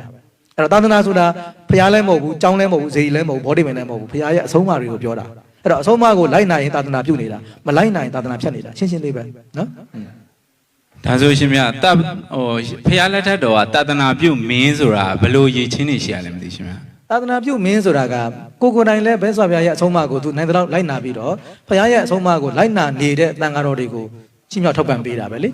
အဲ့ဒါသာသနာပြုမင်းလို့ခေါ်တာပဲနော်ဒီလိုဒီသာသနာပြုဘယင်ဆိုပြီးပြောပြီးတော့သူများအသက်တွေကိုတက်အဲ့လိုမျိုးအာကုသိုလ်တွေအကုန်လောက်တာကြတော့ရှင်မြတ်ဘယ်လိုသတ်မှတ်မလဲသာသနာပြုခုနပြောပြပြီလေသာသနာပြုဆိုတာဦးဇင်းတို့ဘုရားရဲ့အဆုံးအမကိုစွန့်နိုင်တဲ့လောက်လိုက်နာနေတာသာသနာပြုမင်းလို့ခေါ်တယ်အဲ့တော့ဘုရားရဲ့အဆုံးအမနဲ့စန့်ကျင်တဲ့အလုပ်ကိုလုပ်ရင်တော့ဘယ်လောက်ပဲသာသနာပြုလို့ခေါင်းစဉ်တွေတက်နေဆိုင်းဘုတ်တွေဘယ်လောက်ပဲတက်နေသာသနာပြုမဖြစ်ပါဘူးเนาะအမြင့်ခံပဲဖြစ်မှာပဲလေအမြင့်ခံပဲဖြစ်မှာပဲဟုတ်ကငါသာသနာပြုကွာလို့ခေါင်းစဉ်တက်မယ်ပြီးရင်ပဏာတိပါဒတွေလုပ်နေမယ်ခိုးနေမယ်လူနေမယ်ဖြတ်နေမယ်ဆိုရင်သာသနာပြုမဖြစ်နိုင်ဘူးလေဟုတ်လားဘုန်းကြီးပဲဖြစ်ဖြစ်ယဟန်ဖြစ်ဖြစ်လူပဲဖြစ်ဖြစ်လေဒါဒီတိုင်းပဲပေါ့နော်ဘုရားရဲ့အဆုံးအမကိုလိုက်နာမှသာသာသနာပြုဖြစ်မှာပါဆရာတော်ဖေယဟန်တွေဆေးကုပေးလို့ရပါသလားဖေဆေးကုဝင်ရှိပါသလားဖေယဟန်တွေကကိုယ်တန်ခါအချင်းချင်းဆေးကုပေးလို့ရတယ်နောက်မိဘတွေကိုဆေးကုပေးလို့ရတယ်နော်နောက်ကျောင်းမှာရှိတဲ့ကပ္ပိယကာရကတွေဆေးကုပေးလို့ရတယ်အဲဆေးကုပေးလို့ရတဲ့ပုဂ္ဂိုလ်တွေရှိတယ်တခြားပစ္စည်းလေးပါးတက္ကရာမတွေကတော့ဆေးကုပေးလို့လည်းမရဘူးဆေးနီးပေးလို့လည်းမရဘူးနော်အဲ့တော့ကိုယ့်ရဲ့အမျိုးတွေဆိုလို့ရှိရင်တော့သူတို့ဆေးနဲ့သူတို့ကုပေးလို့ရတယ်နော်ကိုယ့်အမျိုးတွေဆိုလို့ရှိရင်လည်းဟိုကိုယ့်ဘက်ကဆေးစိတ်ကိုတော့မထုတ်ပေးဘူးသူတို့ဆေးစိတ်နဲ့သူတို့ကကုပေးတယ်အဲ့ဆိုတော့ရတယ်အဲ့တော့မိဘတွေဆွေမျိုးတွေနောက်ယဟန်တန်ဃာတွေကပ္ပိယတွေဆိုရင်ကုပေးလို့ရတယ်ကျန်တဲ့ပုဂ္ဂိုလ်တွေဆိုတော့ဆေးကုပေးလို့မရဘူးဘာဖြစ်လို့လဲဆိုတော့အမတ်တမဲ့ပြောမယ်ဆိုရင်ခရိယန်နေနဲ့ရှင်းကြည့်ပါဆိုတော့ဆေးကုပေးတာမကောင်းဘူးလားပေါ့နော်ဆေးကုပေးတာပရိဒတ်မဟုတ်ဘူးလားတက္ကရာမတွေပူတော်မသာသနာကိုကြီးညိုတယ်မှာမဟုတ်ဘူးလားမဟုတ်ဘူးပေါ့တော့ကြီးညိုတယ်ဆိုတာကသီလသမารီပညာကိုကြီးညိုတာကမှတရားတရားလို့ခေါ်တာအဲ့တော့ဆေးကုပေးလို့သာသနာကိုကြီးညိုတယ်ဆိုတာခေါင်းမြန်မာစကားအပြင်သာကြီးညိုတယ်လို့ပြောကြတယ်ကြီးညိုတာမဟုတ်ဘူးအဲ့ဒါကခင်သွားတာနော်ကိုယ့်ကိုဘယ်လိုပြောမလဲဒါလေးလှုပ်ပေးလို့ပို့ပြီးသဘောကျတော့တဲ့သဘောပဲဒါလူတဘာပါပဲလေကိုယ့်ကိုတစ်ခုခုကူညီပေးမှုတယ်နော်ဟိုဆောက်မပေးမှုတယ်ဆိုလို့ရှိရင်သဘောကျတယ်ဟိုအားကိုးတယ်ခင်တယ်ဒီသဘောပဲကြီးညိုတာမဟုတ်ဘူးအဲကြောင့်မြတ်စွာဘုရားကအဲ့လိုစိတ်ကူပေးလို့သာသနာဘက်ကိုခြိုင်းတာကိုဘုရားလက်မခံဘူးတကိုးပြတော့သာသနာဘက်ကိုခြိုင်းတာကိုလက်မခံဘာလို့အတုတွေမဟုတ်လို့တကယ်အစ်စ်ကယန္တနာသုံးပါးရဲ့ဂုံကျေးဇူးတွေကိုသဘောပေါက်ပြီးတော့ကြီးညိုတာကိုမှတရားတရားအစ်စ်လို့ခေါ်တာအဲကြောင့်မြတ်စွာဘုရားကစိတ်ကူပြီးတော့သာသနာပြုတာပစ္စည်းလက်လာပါတွေပေးပြီးသာသနာပြုတာဘုရားခွင့်မပြုပါဘူးနော်ရှင်မအဲ့ဆိုယဟန်နေကပရိဒတ်လုပ်လို့ရလားမသိဗျာယဟန်တော်တွေအားလုံးကပရိဒတ်ပဲပေါ့နော်ဒါပေမဲ့အများပြောတဲ့ပရိဒတ်နဲ့ဘုရားပြောတဲ့ပရိဒတ်တော့ကွာတယ်ဥစဉ်ကျောင်းမှာလည်းဩဝါဒပေးမှုပါတယ်တုတ်တန်နာမလေးတော့နည်းနည်းမေ့သွားတယ်အတ္တနာရက္ခဏတော်ပရဏခတိဆိုတာလေမိမိကိုယ်ကိုစောင့်ရှောက်နေရင်သူများကိုစောင့်ရှောက်ပြီးသားဖြစ်သွားတယ်ဒါဗုဒ္ဓလိုတော့ကြပရိဒတ်သူများကိုစောင့်ရှောက်လို့ရှိရင်မိမိကိုယ်ကိုလည်းစောင့်ရှောက်ပြီးသားဖြစ်သွားတယ်လို့ဘုရားပြောတယ်တော်တော်လေးပညာသားပါဒီစကားကိုဦးဇင်းတို့လူတွေလည်းမထားသင့်တယ်ဘုန်းကြီးတန်ခါတွေလည်းသိထားသင့်တယ်ဘုရားကိုယ်တိုင်ခေါ်တဲ့စကားနဲ့ပရိဒတ်နဲ့ပတ်သက်ပြီးတော့အတ္တနဲ့ရက်ခံတော့သူများဒကာဒကာမတွေကိုတဲ့ချီးမြှောက်ခြင်းနဲ့နော်ဒကာဒကာမတွေကိုထောက်ပံ့ခြင်းနဲ့ဆိုလို့ရှိရင်ပစ္စည်းပေးတာမျိုးမဟုတ်ဘဲနဲ့မြတ်စွာဘုရားကကိုစောင့်ရှောက်ပါအတ္တနဲ့ရက်ခံတော့ဆိုတာကိုယ့်ရဲ့သီလတွေကိုစွန့်ကုန်ထိန်မေတ္တာတွေများများပို့နော်အဲ့တော့သီလတွေကိုထိန်သမာဓိတွေပညာတွေကိုပွားများအထောက်နေရင်တဲ့ဒါကိုစောင့်ရှောက်တာကိုစောင့်ရှောက်လိုက်လို့ရှိရင်တဲ့ပရဏရခတိဒကာဒကာမတွေကိုလည်းစောင့်ရှောက်ရောက်တယ်ဘာဖြစ်လို့လဲဆိုတော့ကိုယ့်ရဲ့ဂုဏ်တွေကအမတန်ကြီးမားနေတယ်အဲ့တော့ကိုယ့်လိုပုံကိုယ်ကိုဒကာဒကာမတွေကဥခိုင်းလိုက်မယ်ဆုံးနေတဆုံးလောက်လှူလိုက်မယ်ဆိုလို့ရှိရင်သူတို့မှအကျိုးအများကြီးရသွားတယ်အဲ့ဒါပရဏရခတိပဲတဲ့ကိုထိန်လိုက်တော့အပြင်သူများတွေကိုစောင့်ရှောက်ပြီးသားဖြစ်သွားတယ်ဆိုအဲ့ဒါပြောတာအဲ့တော့တကယ်သီလသမာဓိပညာပြည့်ဝတဲ့ဆရာတော်တစ်ပါးကိုသင်္ကန်းတစ်စုံကတ်လိုက်မယ်ဆုံးနေတစ်စုံလှူလိုက်မယ်ဆိုလို့ရှိရင်အမြဲကျေးဇူးများသွားတယ်နော်အဲ့ကြောင့်မိမိကိုယ်စောင့်ရှောက်ခြင်းနဲ့သူများကိုစောင့်ရှောက်ပြီးသားဖြစ်သွားတယ်အဲ့လိုပဲပရဏခတိတဲ့သူများကိုစောင့်ရှောက်တယ်ဆိုတာတဲ့ဒကာဒကမတွေကိုမေတ္တာပို့နေတယ်ယဟန်တစ်ပါးနေတဲ့ဒကာဒကမတွေကိုနေ့စဉ်မေတ္တာတွေပို့နေတယ်အဲ့ဒါပရဏခတိစောင့်ရှောက်တာအဲ့လိုမေတ္တာပို့သောအပြင်စိတ်တွေငြိမ်းချမ်းပြီးတော့တမာတိတွေရလာတယ်တမာတိတွေရပြီးတော့ဝိပဿနာတွေအထောက်မယ်ဆိုရင်ကိုယ်လည်းတရားရသွားတယ်အဲ့ကြောင့်သူများကိုစောင့်ရှောက်လို့ရှိရင်ကိုယ့်ကိုယ်လည်းစောင့်ရှောက်ပြီးသားဖြစ်သွားတယ်လို့ဘုရားခေါ်တာအဲ့တော့ဘုရားပြောတဲ့ပရိဟိတအဲ့ဒါပဲနော်အဲ့တော့ဘုရားပြောတဲ့ပရိဟိတကကိုယ့်ကိုယ်စောင့်ရှောက်ပါမေတ္တာပို့ပါဒါပရိဟိတပဲပစ္စည်းပေးတာတွေဘာတွေမပါပါဘူးเนาะဒီနေ့ခေတ်ပြောတာကတော့ပစ္စည်းပေးတဲ့ပရိဟိတပေါ့နော်ရှင်ဗျာရဟန်းတော်ရဲ့တကယ်လို့နေမကောင်းဖြစ်တဲ့အခါမှာဆေးတွေတောက်သုံးရပါဗျာအဲ့တချို့ဆေးတွေမှာမူရစ်စစ်တဲ့အရာတွေပါတတ်တဲ့အခါမှာအဲ့လိုသုံးဆောင်ရောအဆက်ပါသလားဗျာဒီလိုရှိတယ်အဲ့ဒါအယ်ကိုဟောတို့ဘာတို့လေပါဝင်နှုံးကိုကြည့်ရတယ်လေ အဲ့တော့တချို့ဆေးတွေကဟုတ်ပါတယ်သူဆေးအာနိသင်ထအောင်ဆိုပြီးတော့အယ်ကိုဟောထည့်ပေးတယ်အယ်ကိုဟောထည့်တဲ့အခါမှာဦးဇင်းတို့အယ်ကိုဟောရဲ့အရသာမပေါ်ဘူးပေါ့နော်အယောင်အနက်နော်ဒီအရက်ရဲ့အယောင်အရသာအနက်တွေမပေါ်လွင်ဘူးပါရင်ဆိုတော့ပဲပါတယ်ဆိုရင်တော့အတ်တယ်နော်ဆေးအာနိသင်ထအောင်မဆိုးစလောက်ကလေးနည်းနည်းလေးထည့်တာဆိုရင်တော့အတ်တပါတယ်ဒီလိုမျိုးအရက်ကိုဆေးဖြစ်တော့လို့မရဘူးနော်ဟိုအရက်ကများများရေကနည်းနည်းတာဆေးပဲဟဲ့ဆိုမလုပ်နဲ့လေနော်အဲ့တော့ဆိုတော့ကဆေးစွမ်းအားထက်အောင်လို့အရက်ကိုမစွတ်စွတ်ကလေးနည်းနည်းလေးရာခိုင်နှုန်းနည်းနည်းထက်လိုက်တာအဲ့တော့မူလည်းမမူဘူးအရက်သားလည်းမခံစားရဘူးအရက်ရအနက်လည်းမထွက်ဘူးအဲ့ဒါမျိုးဆိုရင်တော့အတ်တယ်နော်ရှင်ဖေလူတယောက်ကတရားစခန်းဝင်ပြီးတရားအားထုတ်စဉ်မှာမတ်အတူကြောင့်မိမိကိုယ်ကိုသောတာပန်တည်သွားပြီလို့ဆုံးဖြတ်ချက်ချလိုက်မိပါတယ်ဖေ။ယဟန်ဖြစ်ပြီးနောက်မှာလည်းမိမိကိုယ်ကိုသောတာပန်တည်တဲ့ကဲ့သို့ပြောဆိုမိပါကပါရာဇိကမြောက်ပါသလားဖေ။အဲ့ဒါအညတရအဓိမာနာလို့ရှိတယ်ထင်တာပေါ့လေနော်ကိုထင်လို့ပြောတာကတော့ပါရာဇိကမကြပါဘူးတကယ်သူထင်တာလေသူကတရားလဲတကယ်ဝိပဿနာအားထုတ်တယ်အဲ့တော့စာပရိပတ်ပရိယတိကအားနေတဲ့အခါကျတော့ဒီနည်းနည်းပါးအယောင်လေးပါလေးတွေတွေ့တယ်တခါတလေဘဝင်ကျသွားတာတွေရှိတယ်အဲ့ဒါကိုပဲကိုကမက်ကြတယ်လို့ထင်သွားတယ်ထင်တော့ကိုကဒကာဒကမတွေကိုအားတက်စေချင်တယ်ကိုတပည့်တွေကိုအားတက်စေချင်တော့ဟဲ့ကောင်တွေမင်းတို့အားထုတ်ကြငါတော်မှဘလို့ရထားတာဆိုပြီးပြောပြတယ်ဟိုသူတို့ကိုအားကြစေချင်တော့ကိုကပြောတာအဲ့တော့ကိုကရတယ်လို့ထင်ပြီးပြောတာပြောကြအားပဲမသိပါဘူးဟိုမရတာကိုတိတိနဲ့တမင်တကာပြောရင်တော့အာပါရာဇိကကြမယ်အဲ့တော့သူကထင်လို့ပြောတာကမကြဘူးမရဘူးဆိုတာကိုတိတိနဲ့ပြောမှသာပါရာဇိကကြမှာ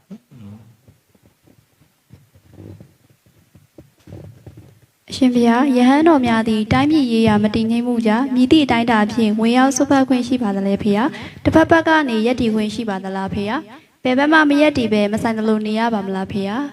ယဟန်ဆိုတာကသူကကုသိုလ်ဖြစ်အောင်လမ်းညွှန်ပေးရတဲ့တာဝန်ရှိတယ်ဆရာဆိုတာလေမကောင်းမြတ်တာကောင်းရညွှန်လက်လို့ဆိုတာကိုအဲ့တော့ယဟန်တန်ခါဆိုတာကပါဠိလိုကတမနာလို့ခေါ်တယ်တမနာဆိုတာကငြိမ်းချမ်းခြင်းလို့ဟုတ်လားငြိမ်းအေးသူလို့အဓိပ္ပာယ်ရတယ်နော်ကိလေသာတမန်တိတိတမန်တော့ငြိမ်းအေးခြင်းလို့ယဟန်ဝက်လာကြတာလေအဲ့တော့ငြိမ်းအေးအောင်ကျင့်ဖို့တာဝန်ရှိတယ်အဲ့တော့ကိုယ်တိုင်လည်းငြိမ်းအောင်ကျင့်ရမယ်သူများကိုလည်းငြိမ်းအောင်ပြောရမယ်တာဝန်ယဟန်တာဝန်ပဲနော်အဲ့တော့ဟိုဓမ္မလမ်းကြောင်းဘက်ကနေပြီးတော့ဦးဇင်းတို့ပြောတာဟောတာတော့ကိစ္စမရှိပါဘူးတိတိကျကျပြောရတော့ခက်တယ်ဒီကိစ္စကလေဘယ်တိုင်းတာတိလို့ပြောဖို့တော့ခက်တယ်ဘာလို့ကျယ်ဝန်းတာဒီကိစ္စတွေကြတော့လေအဲ့တော့ပုံသေးကားချက်ကြီးပြောလို့မရအောင်အဓိကယဟန်ရဲ့လုပ်ငန်းတာဝန်ကတော့ကုသိုလ်ဖြစ်အောင်ကိုယ်တိုင်လည်းကျင့်ပြီးတော့သူများကိုလည်းတိုက်တွန်းဖို့တာဝန်ယဟန်တာဝန်ပဲအကုသိုလ်ဖြစ်အောင်တော့ဘယ်သူမ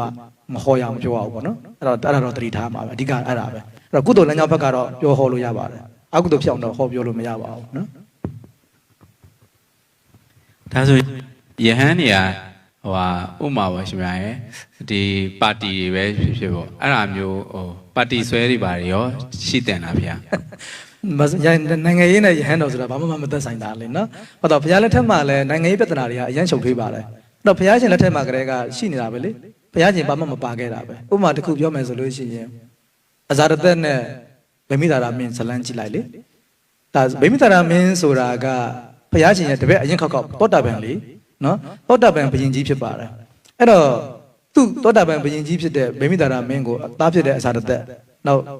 ဘုရားရဲ့သားတော်လို့အမိခံတဲ့အရှင်တေဝဒတ်နော်ပူပေါင်းပြီးတော့တတ်ဖို့ကြိုးစားကြတာပဲအဲ့တော့ဘုရားရှင်ဒီကိစ္စမှာဘာမှပြောဆိုခွင့်မပြောခဲ့ဘူးလေမစီမတီဘာမှ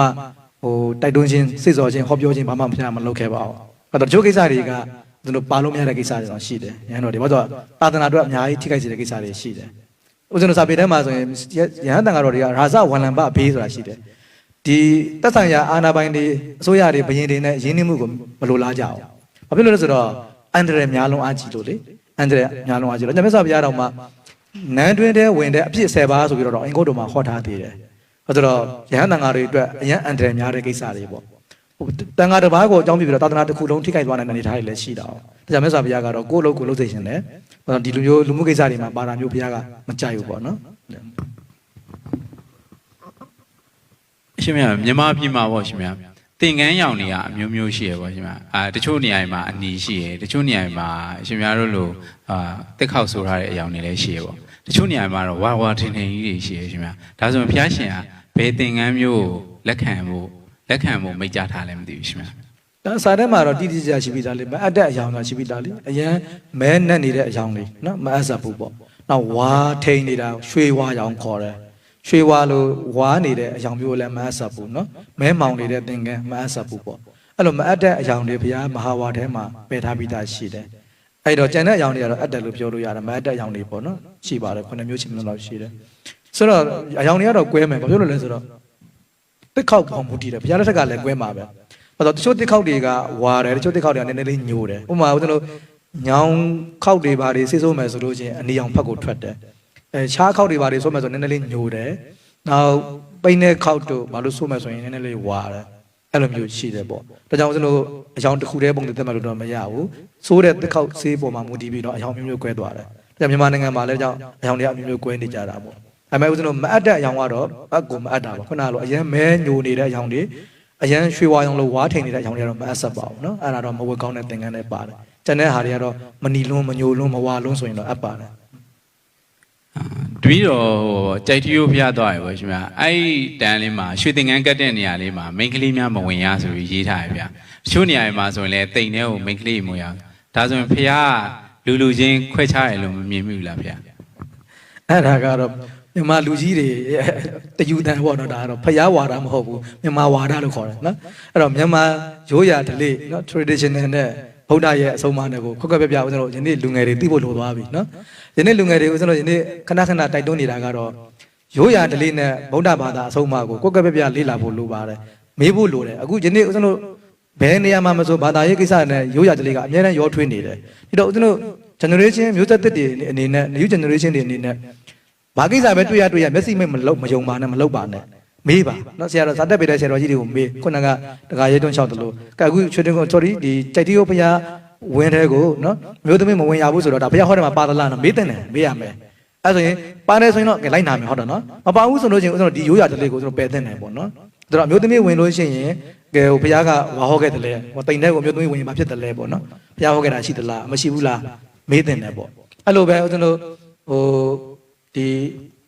ီအတူပါတဲ့ကားတွေဟာလာရွာထဲကိုဝင်လို့ရှိရင်ခိုက်တဲ့တူဘာလို့ပြောကြတာလေနော်အဲ့တော့နာရီကူကြီးကားတွေဆိုတော်တော်အခက်အခဲတွေကြုံရတာပေါ့ဆိုတော့အဲ့ဒါမျိုးဆိုလို့ရှိရင်ဦးဇင်းတို့ဒါ new generation တွေအနေနဲ့မေးတဲ့နဲ့ဒါမျိုးတွေကပိဋကတ်ထဲမှာရှိသလားဘုရားဟောတယ်မှာပါသလားအထက်ကရာဒီကထဲမှာပါသလားအဲ့တော့ပါတယ်ဆိုရင်တော့ဒါလိုက်နာပေါ့နော်မပါဘူးဆိုရင်ဦးဇင်းတို့ဒါလိုက်နာစရာမလိုဘူးလေနော်ဟုတ်တော့ရိုးရဓလေ့တွေကတခါတလေဦးဇင်းတို့ဒီဘာခေါ်လဲဆိုတော့ဗုဒ္ဓရဲ့အဆုံးအမတွေကိုအများကြီးဖြည့်ဆည်းသလိုဖြစ်သွားတာတွေရှိတယ်ဦးဇင်းတို့ပြောနေတာကဗုဒ္ဓဘာသာမြန်မာလူမျိုးတွေဟာဘာဖြစ်လဲဆိုတော့သာသနာကိုကိုးစားပြုနေတယ်အားလုံးနားလည်ထားတာကမြန်မာလူမျိုးတွေဗုဒ္ဓဘာသာလို့သတ်မှတ်ထားကြတာအဲ့တော့မြန်မာလူမျိုးတယောက်လုပ်လိုက်တဲ့အလုပ်တွေသာသနာကိုကိုးစားပြုနေတယ်အဲ့တော့သူတို့တမန်အားလုံးကိုဖခင်အဟောနဲ့အညီလုပ်တယ်လို့လူတွေကထင်သွားကြတယ်ဒီတိုင်းပဲဘုန်းကြီးလုပ်တမန်အားလုံးကိုဖခင်သားတော်ဖြစ်တဲ့အတွက်ကြောင့်ဒါဖခင်ဟောနဲ့အညီလုပ်တယ်လို့ထင်သွားကြတယ်ဒီတော့ဦးဇင်းတို့ကတရားဓမ္မတွေကမေးတင်တယ်ဒါဟာပြည့်တဲ့ကဓမ္မတကယ်ပါရဲ့လားနော်အဲ့တကယ်ပါတယ်ဆိုတော့ဒါလက်ခံရမှာပေါ့မပါဘူးဆိုတော့လက်ခံစရာမလိုတခါတလေရိုးရဓလေ့တွေကမိစ္ဆာဒိဋ္ဌိဘက်ကိုတောင်ရောက်သွားနိုင်တယ်နော်ကမ္မတက္ကရာဉာဏ်တွေကိုပယ်တယ်လို့ဖြစ်သွားနိုင်တာရိုးရဓလေ့တွေရှိတယ်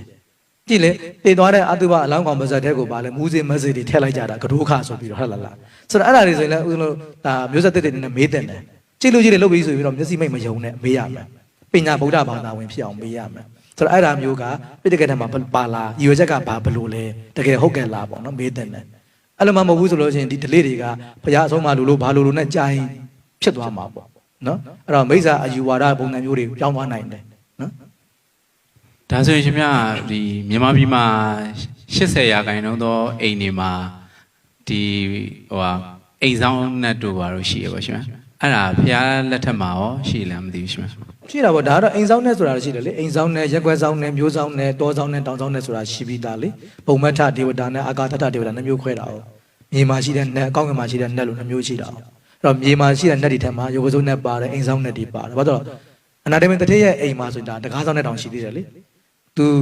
ူအနာတမင်တထေးကသူကတနေ့သူအကျွေးတွေပေးထားတဲ့ပတ်စံတွေကပြန်မရအောင်နောက်ဒီနှစ်ခေတ်လိုဘန်တွေဘာတွေမရှိတော့ရွှေအိုးတွေကိုလည်းသူကမြကန်းပေးနာမှာမြောက်ထားတာဆိုတော့အဲ့ဒါလည်းရေတိုက်စားပြီးပါပျောက်သွားတော့အဲ့တော့ဆိုတာကအနာတမင်တထေးစီးပွားရေးကျက်တဲဖြစ်သွားတယ်အဲ့တော့တန်ဃာတော်တွေကိုအနာတမင်တထေးကနေ့စဉ်စွန့်နေကတ်တယ်2000လောက်ထင်တယ်တန်ဃာ2000လောက်ရှိမှထင်တာပဲအဲ့တော့နေ့စဉ်စွန့်ကတ်တာကိုအဲ့နက်ကမကြိုက်ဘူးသူကနက်တိုင်းကောင်းတာမဟုတ်ဘူးနော်တချို့ကနက်ကိုကောင်းတယ်ထင်နေကြတာမဟုတ်ဘူးနော်နက်မှာလည်းကောင်းတဲ့နက်မကောင်းတဲ့နက်ရှိတယ်မိစ္ဆာဒိဋ္ဌိနက်တမာဒိဋ္ဌိနက်ရှိတယ်နက်မှာလည်းအဲ့တော့ဒီနက်ကသူကလှူတာနဲ့တော့တိတ်မကြိုက်တဲ့အခါကျတော့အနာတမင်တထေးကိုပြောတွေ့တယ်မလားတဲ့လှူလို့မွဲသွားတာပြစ်တင်တာလေလှူလို့မင်းအခုဆင်းရတာမလှူနဲ့တော့တန်ဃာတော်တွေဆွတ်မကတ်နဲ့တော့တကားဆောင်နက်ကပြောတယ်အနာတမင်တထေးကပြောတယ်မင်းဘာတူလဲငါဒီတကားဆောင်နက်မင်းငါအိမ်မှာနေတဲ့ကောင်ငါ့ကိုမြန်မင်းမလှူနဲ့ပြောတယ်မင်းငါအိမ်ကဆင်းနက်ကိုပေါင်းချလို့ရတယ်နော် အနန္တမင်းတထေးကနက်ကိုမောင်းချလိုက်တာနော်ယနေ့ကတော့ပြောင်းပြန်သူကနက်ကိုကြောက်နေတာဟိုကနက်ကိုမောင်းချတာနော်ဟိုကသူကဆိုတကယ်ဆင်းရတာပဲဘာလို့သူ့အိမ်မှာနေရတာလေအဲ့တော့ကိုယ့်အိမ်မှာနေတဲ့နက်ကကိုယ့်ကိုဆိုကတော့နက်ကိုမောင်းချတာပေါ့အဲ့တော့နက်ကနေစရာမရှိတော့အဲ့ကကြမှာကူပါကဲပါတော့တရားမင်းစီရောက်အဲ့တရားမင်းကဟဲ့ပြန်တောင်းမှန်လိုက်နော်ပြန်တောင်းမှန်ပြီးလို့ရှိရင်သူအကျွေးမရတဲ့ဥစ္စာအကျွေးအောင်ပြန်လုပ်ပေးနောက်ပျောက်သွားတဲ့ရွှေတွေကိုပြန်ချပေးလိုက်အဲ့ဒါဆိုမင်းပြန်နေရလိမ့်မယ်ဆိုအဲ့ဒါသူပြန်ချပေးရတာဆိုတော့ဦးသိန်းပြောချင်တာကအဲ့တော့နက်တရားရှိပါတယ်ပေါ့နော်ရှိတယ်ဒါပေမဲ့ဟိုနက်တွေကိုကိုးကွယ်ရမယ့်အထက်မှာတော့မပါဘူးသိထားမှာနော်ကိုးကွယ်စရာတော့မလိုအဲ့တော့ကိုးကွယ်မှုနဲ့ပူဇော်မှုဆိုတာအဲ့လိုရှိတယ်အဲ့တော့လူလောကမှာလည်းဦးဇင်းတို့ဘာဖြစ်လဲကိုယ့်ရဲ့တကြီးပုံကိုယ်တွေကိုပူဇော်တာရှိတယ်လေတကြီးပူဇော်ပွဲလုပ်ကြရတယ်ကိုယ့်တဲ့ကြီးတဲ့အဖိုးအဖွားတွေကိုတူတန်းကြတယ်ကြောကြတယ်အဲ့တိုင်းပဲနက်တွေကိုဦးဇင်းတို့ဘာဖြစ်လဲဆိုတော့ဒီကိုးကွယ်တဲ့သဘောမျိုးမဟုတ်ပဲနဲ့ကိုယ်စီးပွားတက်အောင်ပုံစံမျိုးသူတို့ကိုကျွေးမွေးတာဒါရတယ်ဟုတ်တယ်လားလူလောကမှာတော့ဆိုင်ရာပိုင်ရာတွေကိုကျွေးကြသေးတာပဲကဲပေးကြသေးတာပဲဟုတ်တယ်မလားသက်ဆိုင်ရာတွေကိုအဲ့လိုပဲဒီနက်တင်ငါတို့ကိုကူညီကြပါစေဆိုတဲ့သဘောမျိုးနဲ့ကိုယ်စီးပွားရေးတွေကိုကူညီကြပါစေတဲ့သဘောမျိုးနဲ့ပေးတာကျွေးတာကန်တာရတယ်ကိုးကွယ်လို့မရဘူးနော်ပေးကန်လို့ရတယ်ကိုးကွယ်လို့မရအောင်အဲပူဇော်မှုနဲ့ကိုးကွယ်မှုကိုကွက်ကွက်ပြပြနားလည်ဖို့တော့လိုတယ်နော်ရှင်များအားဆိုရင်ဖျားလက်ထက်ကဟိုဒီအိမ်ဆောင်နဲ့ဒီအိမ်တွင်းဖေကြီးနဲ့အတူတူပဲလားဗျာအိမ်တွင်းဖေကြီးကဘယ်ကပေါ်လာလဲဦးစင်လည်းမသိဘူးငါရဲ့တော့ပြန်မေးရတော့မယ်နဲ့တူတယ်အိမ်ဆောင်နဲ့ဆိုတာကသူဒီလိုလေသူကအိမ်တိုင်တဲလိုက်တယ်ပေါ့အခုဒါဒီဆိုင်ငန်းတဲလိုက်တယ်စာအုပ်တစ်ခုဆောက်လိုက်တယ်ဆိုလို့ရှိရင်ဒီမှာသူကဒီအိမ်မှာနေခွင့်ရတဲ့နက်ပေါ့နော်နေခွင့်ရတဲ့နက်ကိုပြောတာပါအဲ့တော့နက်ကဒီအိမ်မှာသူဗိမာန်နဲ့သူနေတာပေါ့နော်အဲ့လိုမျိုးပြောတာအဲ့တော့ဒီအစာဥသာသူမရှိရင်သူဗိမာန်လည်းမရှိတော့သူကဒီသူ့ရဲ့ဗိမာန်ကအစာဥကိုအိမ်ကိုမှီပြီးတော့ဖြစ်ရတဲ့ပုံကိုအဲ့ဒါကိုသူကအိမ်ဆောင်နဲ့ဒီလိုခေါ်တာပါဒီအိမ်ကိုစောင့်ချောက်ပေးတဲ့နဲ့တော့အဲ့လိုခေါ်တာမဟုတ်ဘူးဒီအိမ်မှာသူကနေပေးရတယ်နေပြီးတော့သူ့အိမ်မှာရှိတဲ့လူတွေကိုလည်းသူအထိုက်တဲ့တော့သူနည်းနည်းမပါမစားရင်လည်းမစားမှာပေါ့လေနော်ဒါတော့အဲ့ဒီဘယ်ရစီမရှိပါဘူးမရှိပါဘူးအိမ်ဒီဘင်ကြီးဆိုတာရှိကိုမရှိတာဘယ်သူကထွင်းလိုက်လဲမသိကြတာနော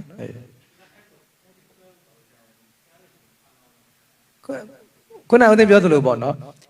မြန်မာနိုင်ငံမှာလေတော်တော်များများကဦးသိန်းနဲ့စိတ်ကူးရင်နေများတယ်သလား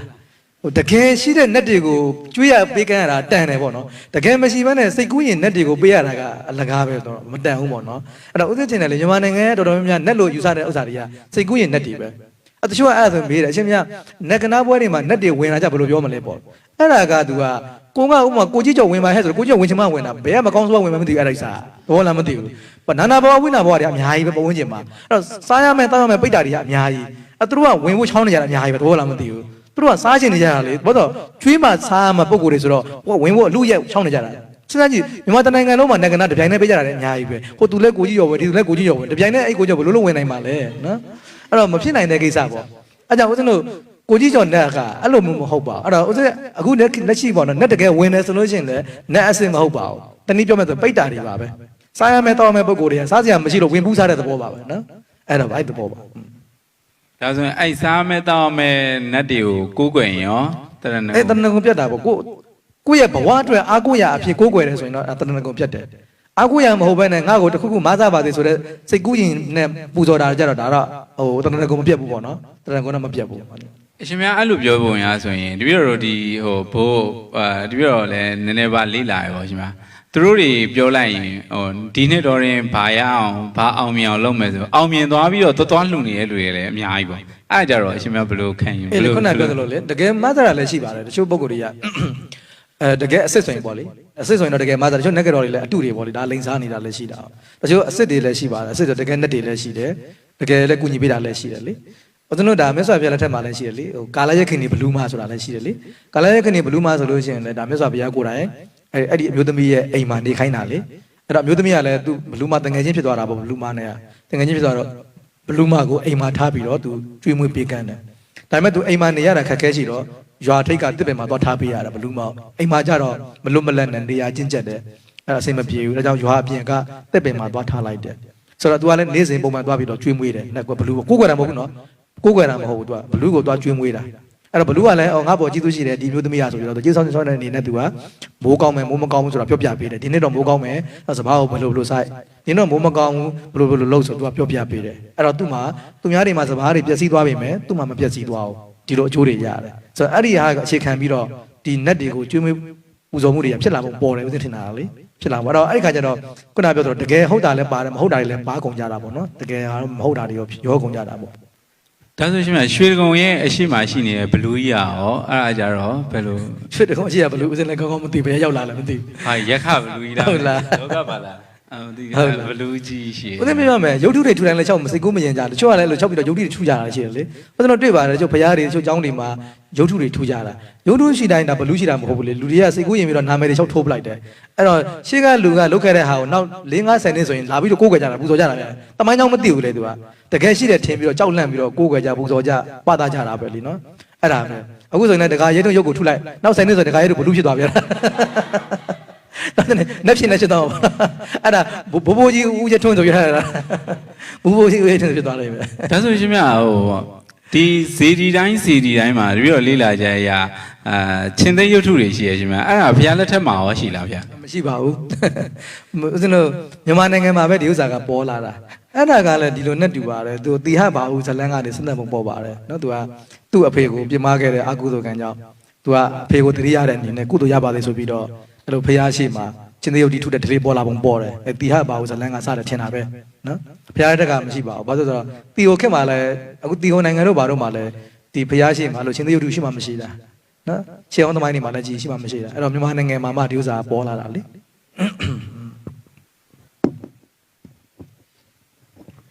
ဆရာတော်ဘုရားတန်ဃာတော်တွေကိုဆုံးကတ်တဲ့အခါဆွန်ဟင်းနဲ့အပင်ပေါက်နိုင်တဲ့အစီအရွက်တွေပါခဲ့လျင်ကပ်ပိချင်းပြုလို့ရတယ်လို့မှတ်သားမှုပါတယ်ဘုရားခရမ်းကျင်တီငရုတ်တီးလို့အစီများတဲ့အသီးတွေကြရင်ကပ်ပိချင်းကဘယ်လိုဆောင်ရွက်ရမလဲသိချင်ပါတယ်ဘုရား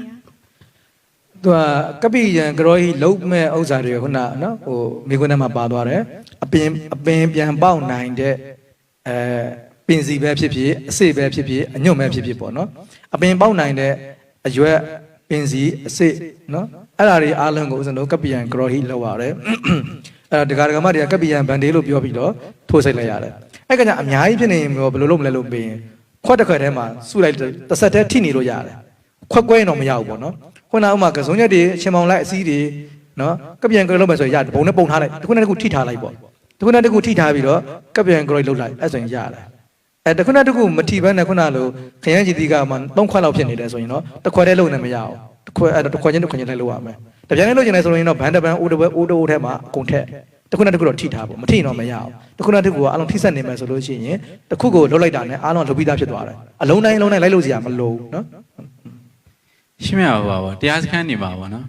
်တပြည့်တော့သိရသလားတုတ်တန်တူတင်တို့ဘာလို့အဲ့လိုမျိုးရှိရပေါ့တချို့လူတရားစခန်းနေကြတော့ဒီခြေမမှာခြီးပြီးတော့လှဲပြီးတော့တရားအားထုတ်တယ်ပေါ့ရှင်အဲ့ဒါရောဘုရားလက်ထက်တော်မှာရှိလားဗျာ မရှိပါဘူးဒါကတော့ထွင်ကြတာပေါ့လေနော်စိတ်ကူးပြီးတော့ထွင်ကြတာပေါ့ဒီလိုဆိုရင်ဘိုးကောင်းမလားဆိုထွင်ကြတဲ့သဘောပါပဲဟိုဘယ်လိုပြောမလဲအစမ်းသေးကြီးတယ်လို့ထင်ပါတယ်အဲ့လိုမျိုးထင်ပါတယ်ဘာလို့မြန်မာနိုင်ငံမှာလူသေးလို့ရှိရင်ချိန်မကိုကျိုးနှချောင်းနဲ့အကျိုးနဲ့ချီကြတာကိုဘာသဘောတော့မသိဘူးပေါ့နော်ဆိုတော့အဲ့ဒီပုံစံမျိုးကိုဒါသေးပြီဆိုတဲ့သဘောမျိုးလုပ်ကြည့်တဲ့သဘောပါ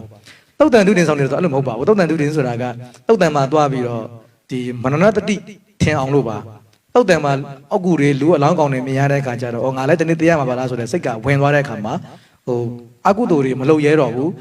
တရားကိုပိုးပြီးတော့စ조사ဖြစ်တယ်မငဲ့ရဲတော့မငိုက်ရဲတော့ဘူးပေါ့ဒီသဘောပါဟိုလိုမျိုးဟိုရိတ်တာတွေမှာကခုနကတော့ကိုကြော်ကြီးဆန့်ပြီးတော့ရှင်မနဲ့ချောင်းကိုပူးတယ်ပါညာဆိုတာကဟိုအစမ်းတေကြည့်တယ်ဆိုတဲ့သဘောမျိုးလုပ်ကြည့်တဲ့သဘောပါပဲနော်တုတ်တန်တူတင်နဲ့ဘာမှမဆိုင်ပါဘူးအရှင်များဟို online မေးခွန်းပါဗျာတစုံတယောက်ကိုပေါ့စကားပါခြင်းလို့တဲ့ယဟန်ကနေတစင်စကားပါရင်တဲ့အာကုသိုလ်ဖြစ်ပါသလားတဲ့ရှင်များအဲ့ဒါဟုတ်တယ်အဲ့ဒါအရေးကြီးတယ်တက်လားဒီမေးခွန်းကတော်တော်မေးတဲ့မေးခွန်းသူကယဟန်တန်ကချင်းဆိုရင်တော့ရတယ်ဥပမာပေါ့နော်ကိုကဦးစင်းတစ်ပါးကိုဦးစင်းတစ်ပါးကနေပြန်မယ်အဲ့တော့ဆရာတော်ကြီးအတွက်ကိုကပစ္စည်းလေးတစ်ခုထည့်ပေးလိုက်ခြင်းနဲ့စကားလက်ဆောင်ပါလိုက်ခြင်းအဲ့ဆိုရတယ်ဘာလို့ဆရာတော်တစ်ပါးစီကိုခိုင်းတာမို့လို့နော်ကိုမတက်နိုင်တဲ့ခါအရှင်မယားဒါလေးကိုဆရာတော်ကပ်ပေးပါဒီစကားလေးတော့ဆရာတော်ကိုမေးပေးပါဒါရတယ်အဲ့လိုနဲ့လူအချင်းချင်းတော့ကိုခိုင်းတာကြောင့်ဘုန်းကြီးကိုဂျားမှာခံလိုက်တယ်လူကိုသတင်းပို့ခိုင်းတာအဲ့ဒါခိုင်းတယ်လို့ဖြစ်သွားတာနော်ဘုန်းကြီးကိုမခိုင်းကောင်းဘူးလေနော်အဲ့တော့အရှင်ဘုရားတပည့်တော်ရဲ့အမေကိုဒီပစ္စည်းလေးပေးပြပါဗျာနော်တပည့်တော်ရဲ့ဦးလေးကိုဒီစကားလေးအမပါပေးပါဘုရားလို့ပြောရင်ဒါဟာဘာဖြစ်လို့ဘုန်းကြီးကိုခိုင်းတာဖြစ်သွားပြီလူမှုကိစ္စမှာဘုန်းကြီးကိုမခိုင်းရအောင်လေတန်ခါကိစ္စဘုရားကိစ္စမှာဆိုရင်တန်ခါတော်ကိုအကူကြီးတောင်းကောင်းလို့ရတယ်ခိုင်းတယ်ဆိုတာဆိုရင်မကောင်းဘူးပေါ့အကူကြီးတောင်းတယ်ပေါ့နော်အဲ့ဒါရတယ်ဘုရားကိစ္စဥပမာပေါ့နော်ဘုရားဆုံးတော်တင်ခြင်းတယ်အဲ့ဘုရားဆုံးတော်တင်ဖို့နဲ့ကို့မှာဟိုဘယ်လိုပြောမလဲ ဟိုဘန်းနေပါတယ်မရှိဘူးရှင်မြတ်တပည့်တော်ကိုဘုရားဆုံးတော်တင်ရှင်တို့ဘန်းလေးခဏလောက်ပေးပါဘုရားဆိုရင်ဒါဘုရားကိစ္စဖြစ်တဲ့ကြောင့်ဘုရားပေးလို့ရတယ်နော်အကူကြီးတောင်းတာအဲ့လိုမျိုးပေါ့ရှင်မြတ်ဒါလေးခဏလောက်ကမ်းပါဘုရားအတွက်ဟွာလေးလိရှင်တော့ပါဘုရားဒါကိစ္စမရှိဘူးဘုရားအတွက်မဟုတ်ဘူးဆရာတော်အတွက်မဟုတ်ဘူးတန်ခါအတွက်မဟုတ်ဘဲနဲ့လူအတွက်ဆိုလို့ရှိရင်ပစ္စည်းလက်ဆောင်တဲ့ခိုင်းတာစကားလက်ဆောင်ပါခိုင်းတာမလုံကောင်းပါဘူးနော်နှုတ်မှာစကားပစ္စည်းအမှားပေးတဲ့ကိစ္စနော်အဲ့ဒါတွေကမလုံကောင်းဘူးဒါတန်ခါကိုကျွန်တော်ခိုင်းတယ်လို့ဖြစ်သွားတယ်လုပ်ပြီးတော့တန်ခါမှာလည်းအာဖက်တဲ့နဲ့ခိုင်းတဲ့လူမှာလည်းဒါအဖြစ်တာအကုသိုလ်ဖြစ်တယ်နော်ဘုရားတို့ဒါခုတ်ထုတ်ကြတာလေခုတ်ထုတ်ကြတာကြုံမဖြစ်တဲ့ဆိုရင်အားလုံးကြားဖို့ပြီးသားပဲလေနော်အဲ့မှာခုတ်ထုတ်ကြတာကဘေကုနီမနဲ့ရင်းနေတော့ဘေကုနီမလည်းအိမ်ကိုဝင်ထက်သွားလာနေတော့တနေ့အိတ်ခမ်းထဲမှာဘေကုနီမလည်းဝင်လာသူကအလှပြင်းနေတယ်အလှပြင်းတဲ့အချိန်မှာသူ့ရဲ့မိတ်ကပ်ဘူးချုပ်ပေါ့နော်အဲ့တော့မလန်းမကန်းမှရှိတော့သူကမှန်မှာအလှပြင်းနေတော့မမီဘူးဖြစ်နေတယ်အဲ့တော့ဘေကုနီမနဲ့နီးတော့အရှင်မတပည့်တော်ကိုအဲ့ဒီအလှပြင်းတဲ့မိတ်ကပ်ဘူးချုပ်လေးကန်ပေးပါဗျာဆိုကန်ခိုင်းလိုက်တာဘေကုနီမလည်းယူပေးလိုက်တယ်ယူပေးလိုက်တော့သူ့မှာအဲ့မှာခိုင်းမိတဲ့အကုသိုလ်ကံကြောင့်ဒီဘက်ဘဝမှာကြုံမလာဖြစ်တာပဲလေအဲ့ဒါပြတန်ဃာတော်တွေကိုအဲ့လိုမျိုးမခိုင်းကောင်းပါဘူးเนาะဒါတော်တော်တတိထားတဲ့နဲ့ဗုဒ္ဓဘာသာတော်တော်တတိထားတဲ့ကိစ္စပါနော်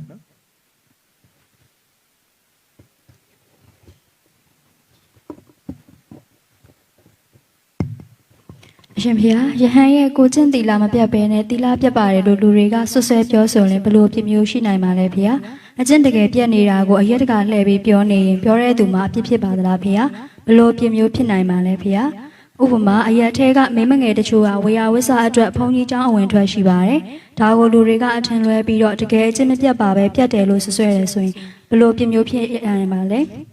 တကယ်အကျင့်ပြတ်နေတာကိုမြင်နေလို့အရက်တကလှည့်ပြီးကဲရဲ့နေရင်ရောပြောသူမှာအပြစ်ဖြစ်ပါသလားဖေဟာအဲ့ဒါဇာပေထဲမှာအဝနာရဟတဝန္နပါတတိဆိုတယ်နော်ဟိုမကဲ့ရဲ့ထိုက်တဲ့ပုဂ္ဂိုလ်ကိုကဲ့ရဲ့စကားပြောရင်အကုသိုလ်ဝန္နာရဟတအဝန္နပါတတိကဲ့ထိုက်တဲ့ပုဂ္ဂိုလ်ရဲ့အပြစ်ကိုပြောရင်အကုသိုလ်ဟုတ်ပြီနော်မကဲ့ထိုက်တဲ့ပုဂ္ဂိုလ်ကို sorry မချီးမွမ်းထိုက်တဲ့ပုဂ္ဂိုလ်ကိုချီးမွမ်းရင်လည်းအကုသိုလ်ပဲနော်သူကချီးမွမ်းစကားပြောတိုင်းကုသိုလ်တော့မဟုတ်ဘူးသူကမချီးမွမ်းသင့်ပဲနဲ့တမင်တကာချီးမွမ်းနေတာအကုသိုလ်ကြီးဥမာဘုန်းကြီးတစ်ပါးတီလာမရှိပဲနဲ့တီလာရှိပါတယ်လို့ချီးမွမ်းတာအကုသိုလ်ပဲတီလာပြတ်နေတဲ့ယဟန်ကိုလည်းတီလာရှိပါတယ်ချီးမွမ်းတာအကုသိုလ်ပဲမဟုတ်ပဲနဲ့လေအဲ့တော့ချီးမွမ်းတယ်ဆိုတာကဟုတ်မှန်တာကိုချီးမွမ်းရမယ်ကဲတယ်ဆိုတာလည်းဟုတ်မှန်တာကိုကဲရမယ်အဲ့တော့ကဲတဲ့ကဲတဲ့ပုဂ္ဂိုလ်ကဲတာတော့ကုသိုလ်ပဲဒါပေမဲ့တစ်ခုတော့ရှိတယ်ကဲတဲ့အခါမှာနော်ကောင်းတဲ့စိတ်နဲ့ကဲတာကောင်းတဲ့စိတ်နဲ့ကဲတာကုသိုလ်ကောင်းတဲ့စိတ်ဆိုတာဘယ်လိုမျိုးလဲဆိုတော့ဟိုပြုပြင်ပါစေနော်ငါဒီလိုပြောလိုက်လို့ရှိရင် तू ချောင်းကျင်သွားပါစေဆိုတဲ့တကယ်စိတ်အရင်တော့ဒါကိုယ့်ကိုယ်တော့လိန်လို့တော့မရအောင်တချို့တော့ငါကတော့ကောင်းတဲ့ကျွန်တော်ပြောတာပါကွာလို့ပါဇက်ကပြောပြီးမှတကယ်ကျတော့သူ့ကိုတိတ်ခါကြစေတဲ့စိတ်ပါနေတယ်အဲ့ဒါတော့အကုသိုလ်ပဲတစ်ဖက်သားကိုနင့်နာစေတဲ့စိတ်တိတ်ခါကြစေတဲ့စိတ်အသေးဖြတ်လို့တဲ့စိတ်ပါရင်ဒါအကုသိုလ်ပဲဘယ်တော့ပဲသူများကြားကောင်းအောင်လို့ငါကကောင်းတဲ့ကျွန်တော်ပြောတာပါကွာလို့ခေါင်းစဉ်တက်ပါစေနော်သူများကိုတမင်တကာအကြည်ညိုပြည့်စေခြင်းနဲ့စိတ်နော်အကြည်ညိုတန်စေတဲ့စိတ်နဲ့ပြောရင်တော့အကုသိုလ်ပဲအဲကြောင့်ကျွန်တော်ကကဲရတဲ့ပုဂ္ဂိုလ်ကဲရတဲ့အခါမှာဒါကျွန်တော်ချောင်းကျင်ပါစေပြုပြင်ပါစေသူများတွေဒိဋ္ဌာနုကတိမလိုက်ပါစေနဲ့ဆိုတဲ့အကောင်းစိတ်နဲ့ကဲရစကားပြောတာကကုသိုလ်ရတယ်နော်ဒါကဲရတဲ့ပုဂ္ဂိုလ်ပြောတာနော်ကဲရတဲ့ပုဂ္ဂိုလ်ကဲရတဲ့အခါမှာစိတ်ထားရမယ်စိတ်တက်နော်ထားရမယ်စိတ်တက်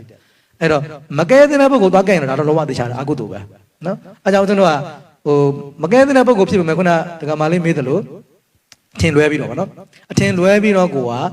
ဆွဆွဲတယ်ဆွဆွဲတဲ့ခါမှာကိုကခုနလိုတကယ်ရွေချက်မှန်တယ်ဆိုတော့ကိစ္စမရှိဘူးတကယ်သီလမပြတ်ဘူးဒါပေမဲ့ကိုယ်စိတ်ထဲမှာသီလပြတ်တယ်လို့ထင်တယ်ထင်ပြီးတော့ကိုသူ့ကိုကပြစ်တင်လို့တဲ့စိတ်နဲ့မဟုတ်ဘဲနဲ့ချောင်းကျင်လို့တဲ့စိတ်နဲ့ပြောတာအဲ့ဒါတော့ကုသိုလ်အဲ့ဒါကိုဆိုတော့ကဲတဲ့စကားပြောတဲ့ခါမှာအမြဲတမ်းကိုနှလုံးသွင်းတယ်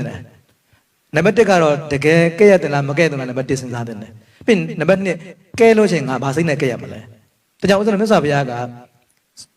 5မျိုးပေးထားနီလန်5မျိုးပေးထားတာနံပါတ်1နော်ဘာလဲဆိုတော့ကာလချိန်ကာလကြည့်ရမယ်နော်တင့်လျော်တဲ့အခါဖြစ်ရမယ်လူကြားသူရတဲ့မှာအချက်ကိုမခွဲရအောင်သူများဟုတ်ရနော်အဲ့တော့တကယ်ဒီဘုတ်ကိုဒီမဟုတ်တာလုံးတိတိုင်အောင်သူ့ကိုပြောတင်ပြောထိုက်တဲ့အခါဆိုတာရှိတယ်ဟုတ်လားအဲ့ပရိသတ်အလယ်ကြီးမှာသွားပြီးတော့ပြောရင်သူ့တိတ်ခါဆိုတာရှိသေးတာ哦အကြောင်းတို့ကကာလန်နော်ကာလဆိုတာကြည့်ရတယ်အဲ့တော့ဘယ်ချိန်မှာပြောတင်တယ်လဲဘယ်လိုနေရာမှာပြောတင်တယ်လဲဒါကာလကိုကြည့်ရတယ်နံပါတ်2ကဘူတဆိုတာတကယ်ဟုတ်မဟုတ်ကိုစစ်ဆေးဖို့လိုတယ်မဟုတ်ဘဲနဲ့ဆိုတဲ့မင်းသူ့မှာအများကြီးဘာဖြစ်လဲဆိုတော့ဟိုဆုံးညုံမှုတွေဖြစ်သွားနိုင်တယ်လေကိုကြောင့်ကိုရဲ့စကားတစ်ခွန်းဟာသူများအတွက်မှာဘယ်လောက်ထိနစ်နာမှုရှိသွားသလဲဆိုတာကိုမပြောနိုင်အောင်ဒါကြောင့်တို့ကသူများကိုအပုတ်ချစကားပြောမယ်ကဲစကားပြောမယ်အပြစ်တင်စကားပြောမယ်ဟေ့ဆိုနံပါတ်2ကတကယ်ဟုတ်မဟုတ်ကိုတိတိကျကျစဉ်းစားသင့်တယ်နံပါတ်1နော်နံပါတ်1ကအချိန်ကာလကြည့်ရမယ်နံပါတ်2ကတကယ်ဟုတ်မဟုတ်ကြည့်ရမယ်နောက်နံပါတ်3ကဘာလဲဆိုတော့ဂျိုင်းစတိုင်းမပြောအောင်တိမ်မွေ့မွေ့နုနုညံ့ပြောရမယ်ပန်နေနှဆိုတာနော်ဘုန်းကြီးကိုပဲပြောလူကိုပဲပြောနော်ဂျိုင်းစတိုင်းမပြောအောင်တိမ်မွေ့မွေ့ပြောတကယ်အပြစ်လုပ်နေတဲ့ပုံကိုဖြစ်ခင်တော့မှတိမ်မွေ့မွေ့နုနုညံ့ညံ့နဲ့ပြောရမယ်နော်နောက်တစ်ခါဘာလဲဆိုတော့ မေတ္တာစိတ်နဲ့ပြောရမယ်သူ့အကျိုးစီးပွားကိုလိုလားတဲ့စိတ်နော်မေတ္တာစိတ်နဲ့ပြောရမယ်ခုနဦးစင်းပြောသလိုချောင်းကျင်ပါစေပြုပြင်ပါစေဆိုတဲ့စိတ်နဲ့ပြောရမှာနော်နောက်တစ်ခုကနာဒေါသတရေနာဒေါသစိတ်နဲ့လုံးဝမပါဒေါသလုံးဝမပါစေရအောင်အဲကြောင့်ညနေခင်း Facebook တွေမှာလူအချင်းချင်းပုတ်ချရေးကြတယ်တန်ဃာတွေကိုပုတ်ချရေးကြရေးတဲ့အခါမှာဦးစင်းကဘာစိတ်နဲ့ရေးတယ်လဲနော်အဲ့တော့ဒီဘုန်းကြီးတိတ်ခါကြပါစီတော့စိတ်ဟုတ်လားဒေါသစိတ်မကျင်တဲ့စိတ်နဲ့ရေးပြီဆိုရင်ရေးတိုင်းရေးတိုင်းဒေါသအကုသိုလ်တွေဖြစ်နေပြီနော်ကီးပုံကိုနှိုက်တိုင်းနှိုက်တိုင်းအကုသိုလ်ဖြစ်နေပြီအဲ့လိုမှမဟုတ်ဘဲနဲ့ဩငါဒီလိုလေးရေးလိုက်ရင်တော့ဒီဆရာတော်ချောင်းကျင်ပါစေဒီဟာလေးနော်မလုပ်ပါစေနဲ့ဆိုတဲ့သဘောမျိုးလေးပါတယ်ဆိုရင်တော့ဒါတော့ကုသိုလ်စိတ်ဖြစ်မှာပေါ့ဟုတ်ပြီနော်အဲကြောင့်ဦးဇင်းတို့ကမြတ်စွာဘုရားနီလန်း9သွယ်ပေးထားတယ်နံပါတ်1အချိန်ခါကိုကြည့်ပါနော်အချိန်ခါကိုကြည့်ပါနံပါတ်2ကဦးဇင်းတို့ဗာလဲဆိုတော့တကယ်ဟုတ်လားမဟုတ်လားကြည့်ပါနောက်တစ်ခုကနံပါတ်3ကတော့တင်မွေ့ပြောပါအရေးကြီးတယ်ဒီနေ့ခေတ်ကတော့ဂျိုင်းစနက်စကားတွေဦးဇင်းတို့တွေ့ရတယ်ဒါတော့မလုံးတင်တဲ့ကိစ္စတော့ဦးဇင်းထင်တယ်လीနော်ဂျိုင်းစနက်မျိုးပါယဟန်တပါအာလိစီဖြစ်ဒုတိလာဖြစ်နေတော့မဟုတ်ဘူးတင်မွေ့နုနုညံ့ညံ့နဲ့6ထားတင်တယ်ပြောဆိုတင်ပါတယ်ဦးဇင်းတို့ပြောဆိုတာအားပေးပါတယ်6ထားတင်တာအားပေးပါဒါပေမဲ့ဂျိုင်းဆိုင်တာဦးဇင်းတို့အားမပေးပါဘူးနော်ဗုဒ္ဓဘာသာဝင်တွေကမဂျိုင်းဆိုင်ရပါဘူးနော်အဲကြောင့်ဦးဇင်းတို့ဆရာတော်တန်ခါတော်တွေမှားရင်ဒကာဓမ္မတွေထောက်ပြခွင့်မရှိဘူးလားရှိတာပေါ့ဒါပေမဲ့မဂျိုင်းဆိုင်ရပါဘူးဂျိုင်းဆိုင်ခွင့်မရှိပါဘူးနော်ဂျိုင်းဆိုင်ခွင့်မရှိအဲ့တော့ Facebook ဒီမှာရေးချင်တယ်ဆိုရင်တင်မွေ့နုနုညံ့ညံ့နဲ့6ထားပါအကျိုးကြောင့်6ထားဖြစ်နေလို့ချင်းကိုကြား6ထားတာဘိုးတော်ခေါင်းသေးတယ်တက်တိရှင်ဓာတ်ရတော့6ဆရာတော်ဘုရားဒီလိုလိုမအပ်ဘူးမလားမလို့တင်ဘူးမလား6တင်တယ်ဒါပေမဲ့လူကြားသူကြားထဲမှာအဆက်ခွဲတာကြတော့ဦးဇင်းတို့အာမပေးပါဘူးနော်အဲကြောင့်တင်မွေ့နုနုညံ့ညံ့နဲ့6ထားတင်တယ်ပြောဆိုတင်ပါတယ်နော်နောက်တစ်ခါဦးဇင်းတို့ဘာလဲဆိုတဲ့အခါကျတော့မေတ္တာစိတ်နော်ဒီဆရာတော်ပြုပြင်ပါစေဒီတစ်ခါပြုပြင်ပါစေဆိုတဲ့စိတ်နဲ့ပြောတင်တယ်နာဒေါသတရားဒေါသစိတ်လုံးဝမပါတင်ပါဘူးနော်ဒါဘုရားပေးတဲ့နီးလန်းတော့ဒါအဲဒါဘုရားပေးတဲ့နီးလန်းပါရှင်မြတ်တွေ့ရတော့ဗောနော်ယဟန်တွေကိုဝေဖန်တာအပ်လားမသိဘူးရှင်မြတ်တချို့တွေကယဟန်တွေဝေဖန်ကောင်းလူကြီးတွေအမြဲပြောဗောနော်အဲ့ဆိုတပည့်တော်တို့လူငယ်နဲ့တကယ်လို့မြန်တပည့်တော်တို့ဝီနီးလေ့လာထားလို့အကျိုးတင်အကြောင်းတင်လေးရှင်းပြတာဟောအဲ့ရလားရှင်မြတ်မြန်မာတွေကဒီလိုရှိရလေဝေဖန်တာနဲ့ကဲ့ရတာမကွဲတာဝေဖန်တယ်ဆိုတာဝိပဿနာဝါဒဟိုတင့်တော်ကြီးမတင့်တော်ကြီးကောင်းကြီးမကောင်းကြီးဝေဖန်တာကဒါလှုပ်တဲ့ကိစ္စကဲ့တာကတော့မလှုပ်တဲ့ကိစ္စပေါ့နော်အဲ့တော့ဝေဖန်တယ်လို့ပြောလိုက်ရင် तू ကကဲ့တယ်လို့ထင်သွားတယ်မဟုတ်ဘူး तू ကအဲ့တော့ခုနကပြောဦးစင်းပြောခဲ့ပြီလေအချက်5ချက်နော်အဲ့ဒီစိတ်နဲ့ဆိုရင်ဦးစင်းတို့ဆရာတော်တန်ဃာတော်ကြီးလည်းပြောကောင်းပါတယ်အကျိုးလိုလားတဲ့စိတ်နဲ့ဟိုသာသနာတန်ရှင်းအောင်စင်ကြယ်အောင်ဆရာတော်လည်းအဘက်မသိအောင်အကျိုးအကြောင်းထောက်ပြပြောဆိုတာတင်တယ်လေနော်အဲ့တော့မျိုးမဟုတ်ဘဲနဲ့ခုနကလိုဒေါနဲ့မောနဲ့မကျင်တဲ့စိတ်ကြီးတွေနဲ့ရေးနေပြောနေကြမယ်ဆိုရင်တော့ဒါအကုသိုလ်ပဲနော်အဲ့ဒါကနှစ်ဦးနှစ်ဖက်ကောင်းကျိုးတဲ့ဆိုးကျိုးများပါတယ်ဟိုကိုကဘယ်လောက်ပဲဟိုဘုတ်တပါးကမှားနေတယ်ဆိုပါဆိုဘုန်းကြီးတပါးကအားလေးစီဒုတ်တိလာဖြစ်နေတယ်အဲ့ဒါဒေါနဲ့မောနဲ့သွားပြင်ဟိုဘုန်းကြီးကမပြင်တဲ့အပြင်ပိုတော်စိတ်ဆိုးအောင်ပါတင်းကဘာကောင်းလဲဆိုတာမျိုးတော့ဖြစ်အောင်ပါဟုတ်လားအဲ့တော့မေတ္တာစိတ်နဲ့ပြောရင်တော့သူဒီကလေးမေတ္တာရှိတာပဲငါ့ပေါ်မှာအကျိုးလိုလားတာပဲဆိုတဲ့စိတ်ကလေးဖြစ်သွားမယ်ဆိုရင်ဘာဖြစ်ပြောနားလည်မှုရသွားတာလေအဲ့လိုမှမဟုတ်ဘဲနဲ့ပုတ်ခက်ဆိုကားတဲ့စကားကြီးတွေတွားကြည့်လိုက်ရင်တော့တစ်ဖက်ကဘာဖြစ်သွားမှာအဲကြောင့်ကျွန်တော်ကဆရာတော်တန်ခါတော်တွေမှားရင်ထောက်ပြပါကောင်းပါတယ်ဟုတ်လို့လည်းရတယ်ဒါပေမဲ့နီလန်းလိုတယ်နော်နီလန်းလိုတယ်ပိန်မွေးရမယ်မေတ္တာစိတ်ပါမယ်ဒေါသမပါစေရအောင်ဒါပေမဲ့တခုတော့ကျရင်မှန်ကန်ရမယ်ဟုတ်တယ်နော်အချိန်ခါလည်းကြည့်ရအောင်မယ်ပြီးတော့ Facebook ဒီမှာဗောနော်အရင်ကြီးပဲဟိုဝေဖန်ဖြစ်ပါဗျဝေဖန်တဲ့အခါမှာတပည့်တော်တို့ပြောတချို့တွေပြောပါနော်မင်းတို့က9ပါးတိလာပဲလုံတာငါတို့က228သွယ်လုံတာမင်းတို့9ပါးတောင်မနိုင်မဲနဲ့ငါတို့ဘုန်းကြီးကိုဝေဖန်ရကောင်းလားဆိုရဲcomplaint တွေရှိပါရှင်ဗျအဲ့ဒါကြတော့ရှင်ဗျတပည့်တော်တို့အဲ့ဒါကြတော့ပြီးတော့အဲ့ဒါလေးပြန်သုံးသပ်တဲ့အချိန်မှာတပည့်တော်အရင်လန့်သွားပါဗျအဲ့ကြောင့်မလို့အဲ့ဒါမဆိုင်ပါဘူးဦးဇင်းတို့သာသနာမှာကလမ်းစဉ်ဘယ်နှမျိုးရှိလဲဆိုတော့၄မျိုးရှိတယ်လေ၄မျိုးရှိတယ်ဦးဇင်းတို့ဒုတင်လောကမှာဆိုရင်ဥမာကိုယ်တိုင်ဒုတင်ကျင့်တယ်ကိုယ်တိုင်ကျင့်တယ်ဆိုရင်ဒါဒုတလို့ခေါ်တယ်တချို့ကကိုယ်တိုင်မကျင့်ဘူးသူကျင့်တဲ့ပုဂ္ဂိုလ်အားပေးတယ်ကျင့်စေရှင်တယ်ဥမာတချို့ဆရာတော်တွေကကိုဒုတင်မကျင့်ဘူးတပည့်တွေကိုကျင့်ခိုင်းတယ်ဒုတဝါဒီလို့ခေါ်တယ်နော်ကိုမကျင့်ဘူးဒါပေမဲ့သူများကိုကျင့်ခိုင်းတယ်အားပေးတယ်ကျင့်စေရှင်တယ်ကျင့်မှုတိုက်တွန်းတယ်ဟုတ်တယ်လားအဲ့လိုမျိုးအဲ့တော့တချို့ကကိုယ်တိုင်လည်းကျင့်တယ်သူများကိုလည်းကျင့်မှုတိုက်တွန်းတယ်တချို့ကကိုယ်တိုင်လည်းမကျင့်ဘူးသူများကိုလည်းမတိုက်တွန်းဘူးဆိုတော့ဦးဇင်းတို့ဆိုတာကကိုမကျင့်တော်လဲကျင့်စေရှင်တယ်ကျင့်မှုတိုက်တွန်းတာလားလောက်ကောင်းတယ်လို့ပြောချင်တာဦးဇင်းပြောတာဟုတ်လားအဲ့တော့လူတွေ၅ပါးသီလမလုံတော်လဲပဲကိုရတဲ့ဆရာတွေကိုတန်ခါစစ်ဖြစ်စေရှင်တယ်ဒါပါပဲဟုတ်လားရဟန်းစစ်ဖြစ်စေရှင်တယ်ဟိုအတက်နိုင်ဆုံးအဘက်မသိဒါကိုကြီးညိုခြင်းတယ်ပေါ့နော်အဲ့ဒီသဘောပါပဲအဲကြောင့်ဟိုကို၅ပါးသီလလုံမသူများကိုပြောခွင့်ရှိတယ်လို့ဒီလိုမျိုးမရှိပါဘူးဟုတ်လားဥပမာမိဘကအရက်တောက်ပြီးမှသားသမီးမတောက်ခိုင်းဘူးဟုတ်လားအဲ့ဒါကအဖေတောက်လို့သားသမီးလက်တောက်မယ်ဆိုတာမျိုးကတဘာမှမကြောက်ဘူးလေအဖေတောက်တာမတောက်တော့သားသမီးမတောက်အောင်နေမယ်ဒါမျိုးဟုတ်တယ်လားအဲ့တော့တခါ၅ပါးသီလလုံမဘုန်းကြီးလုံပါလားဟုတ်ကဲ့လားဟုတ်လားအဲ့တော့တခါလုံမဘုန်းကြီးလုံမယ်ဆိုရင်တော့ဒါမဟုတ်တော့ဘူးလေတခါလုံမလုံဖုန်းဆရာဖြစ်တဲ့ဘုန်းကြီးကလုံရမယ်အဲ့ဒါဆိုလိုတာက တီလာလုံတဲ့ပုဂ္ဂိုလ်ကလာပြောမလုံတဲ့ပုဂ္ဂိုလ်လာပြောကိုပြောတာပြောတော့ကျွန်တော်ကိုကအဆင်ချင်းရမှာပေါ့နော်ဒါကတော့ဟုတ်တယ်အဲ့တော့လုံမလာပြောငါလုံလာမပြောနဲ့ဆိုတာမျိုးတော့ဗုဒ္ဓဝါဒမှာလက်မခံပါဘူးနော်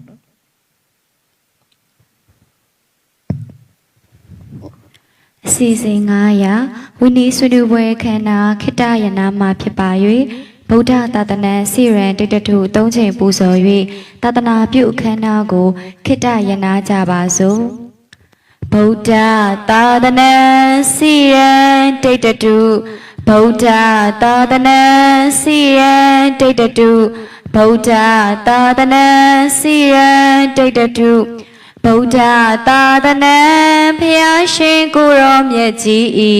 ပရိယတိသာသနာပฏิပတ်တိသာသနာပฏิဝေဒသာသနာဆိုတဲ့သာသနာတော်3ရက်သည်စီရန်ကာလံ9000မကမြင့်ရှိကြအောင်တိတ်တတုပိဋကအယောင်တွေကလည်းတပြောင်ပြောင်သီလသမာဓိအယောင်တွေကလည်းတဝင်းဝင်းဝိပဿနာဉာဏ်မဉဏ်ဖူဉဏ်အယောင်တွေကလည်းတလင်းလင်းနဲ့ရှင်းရှင်းလင်းလင်းကြီးတည်ပါစေတည်း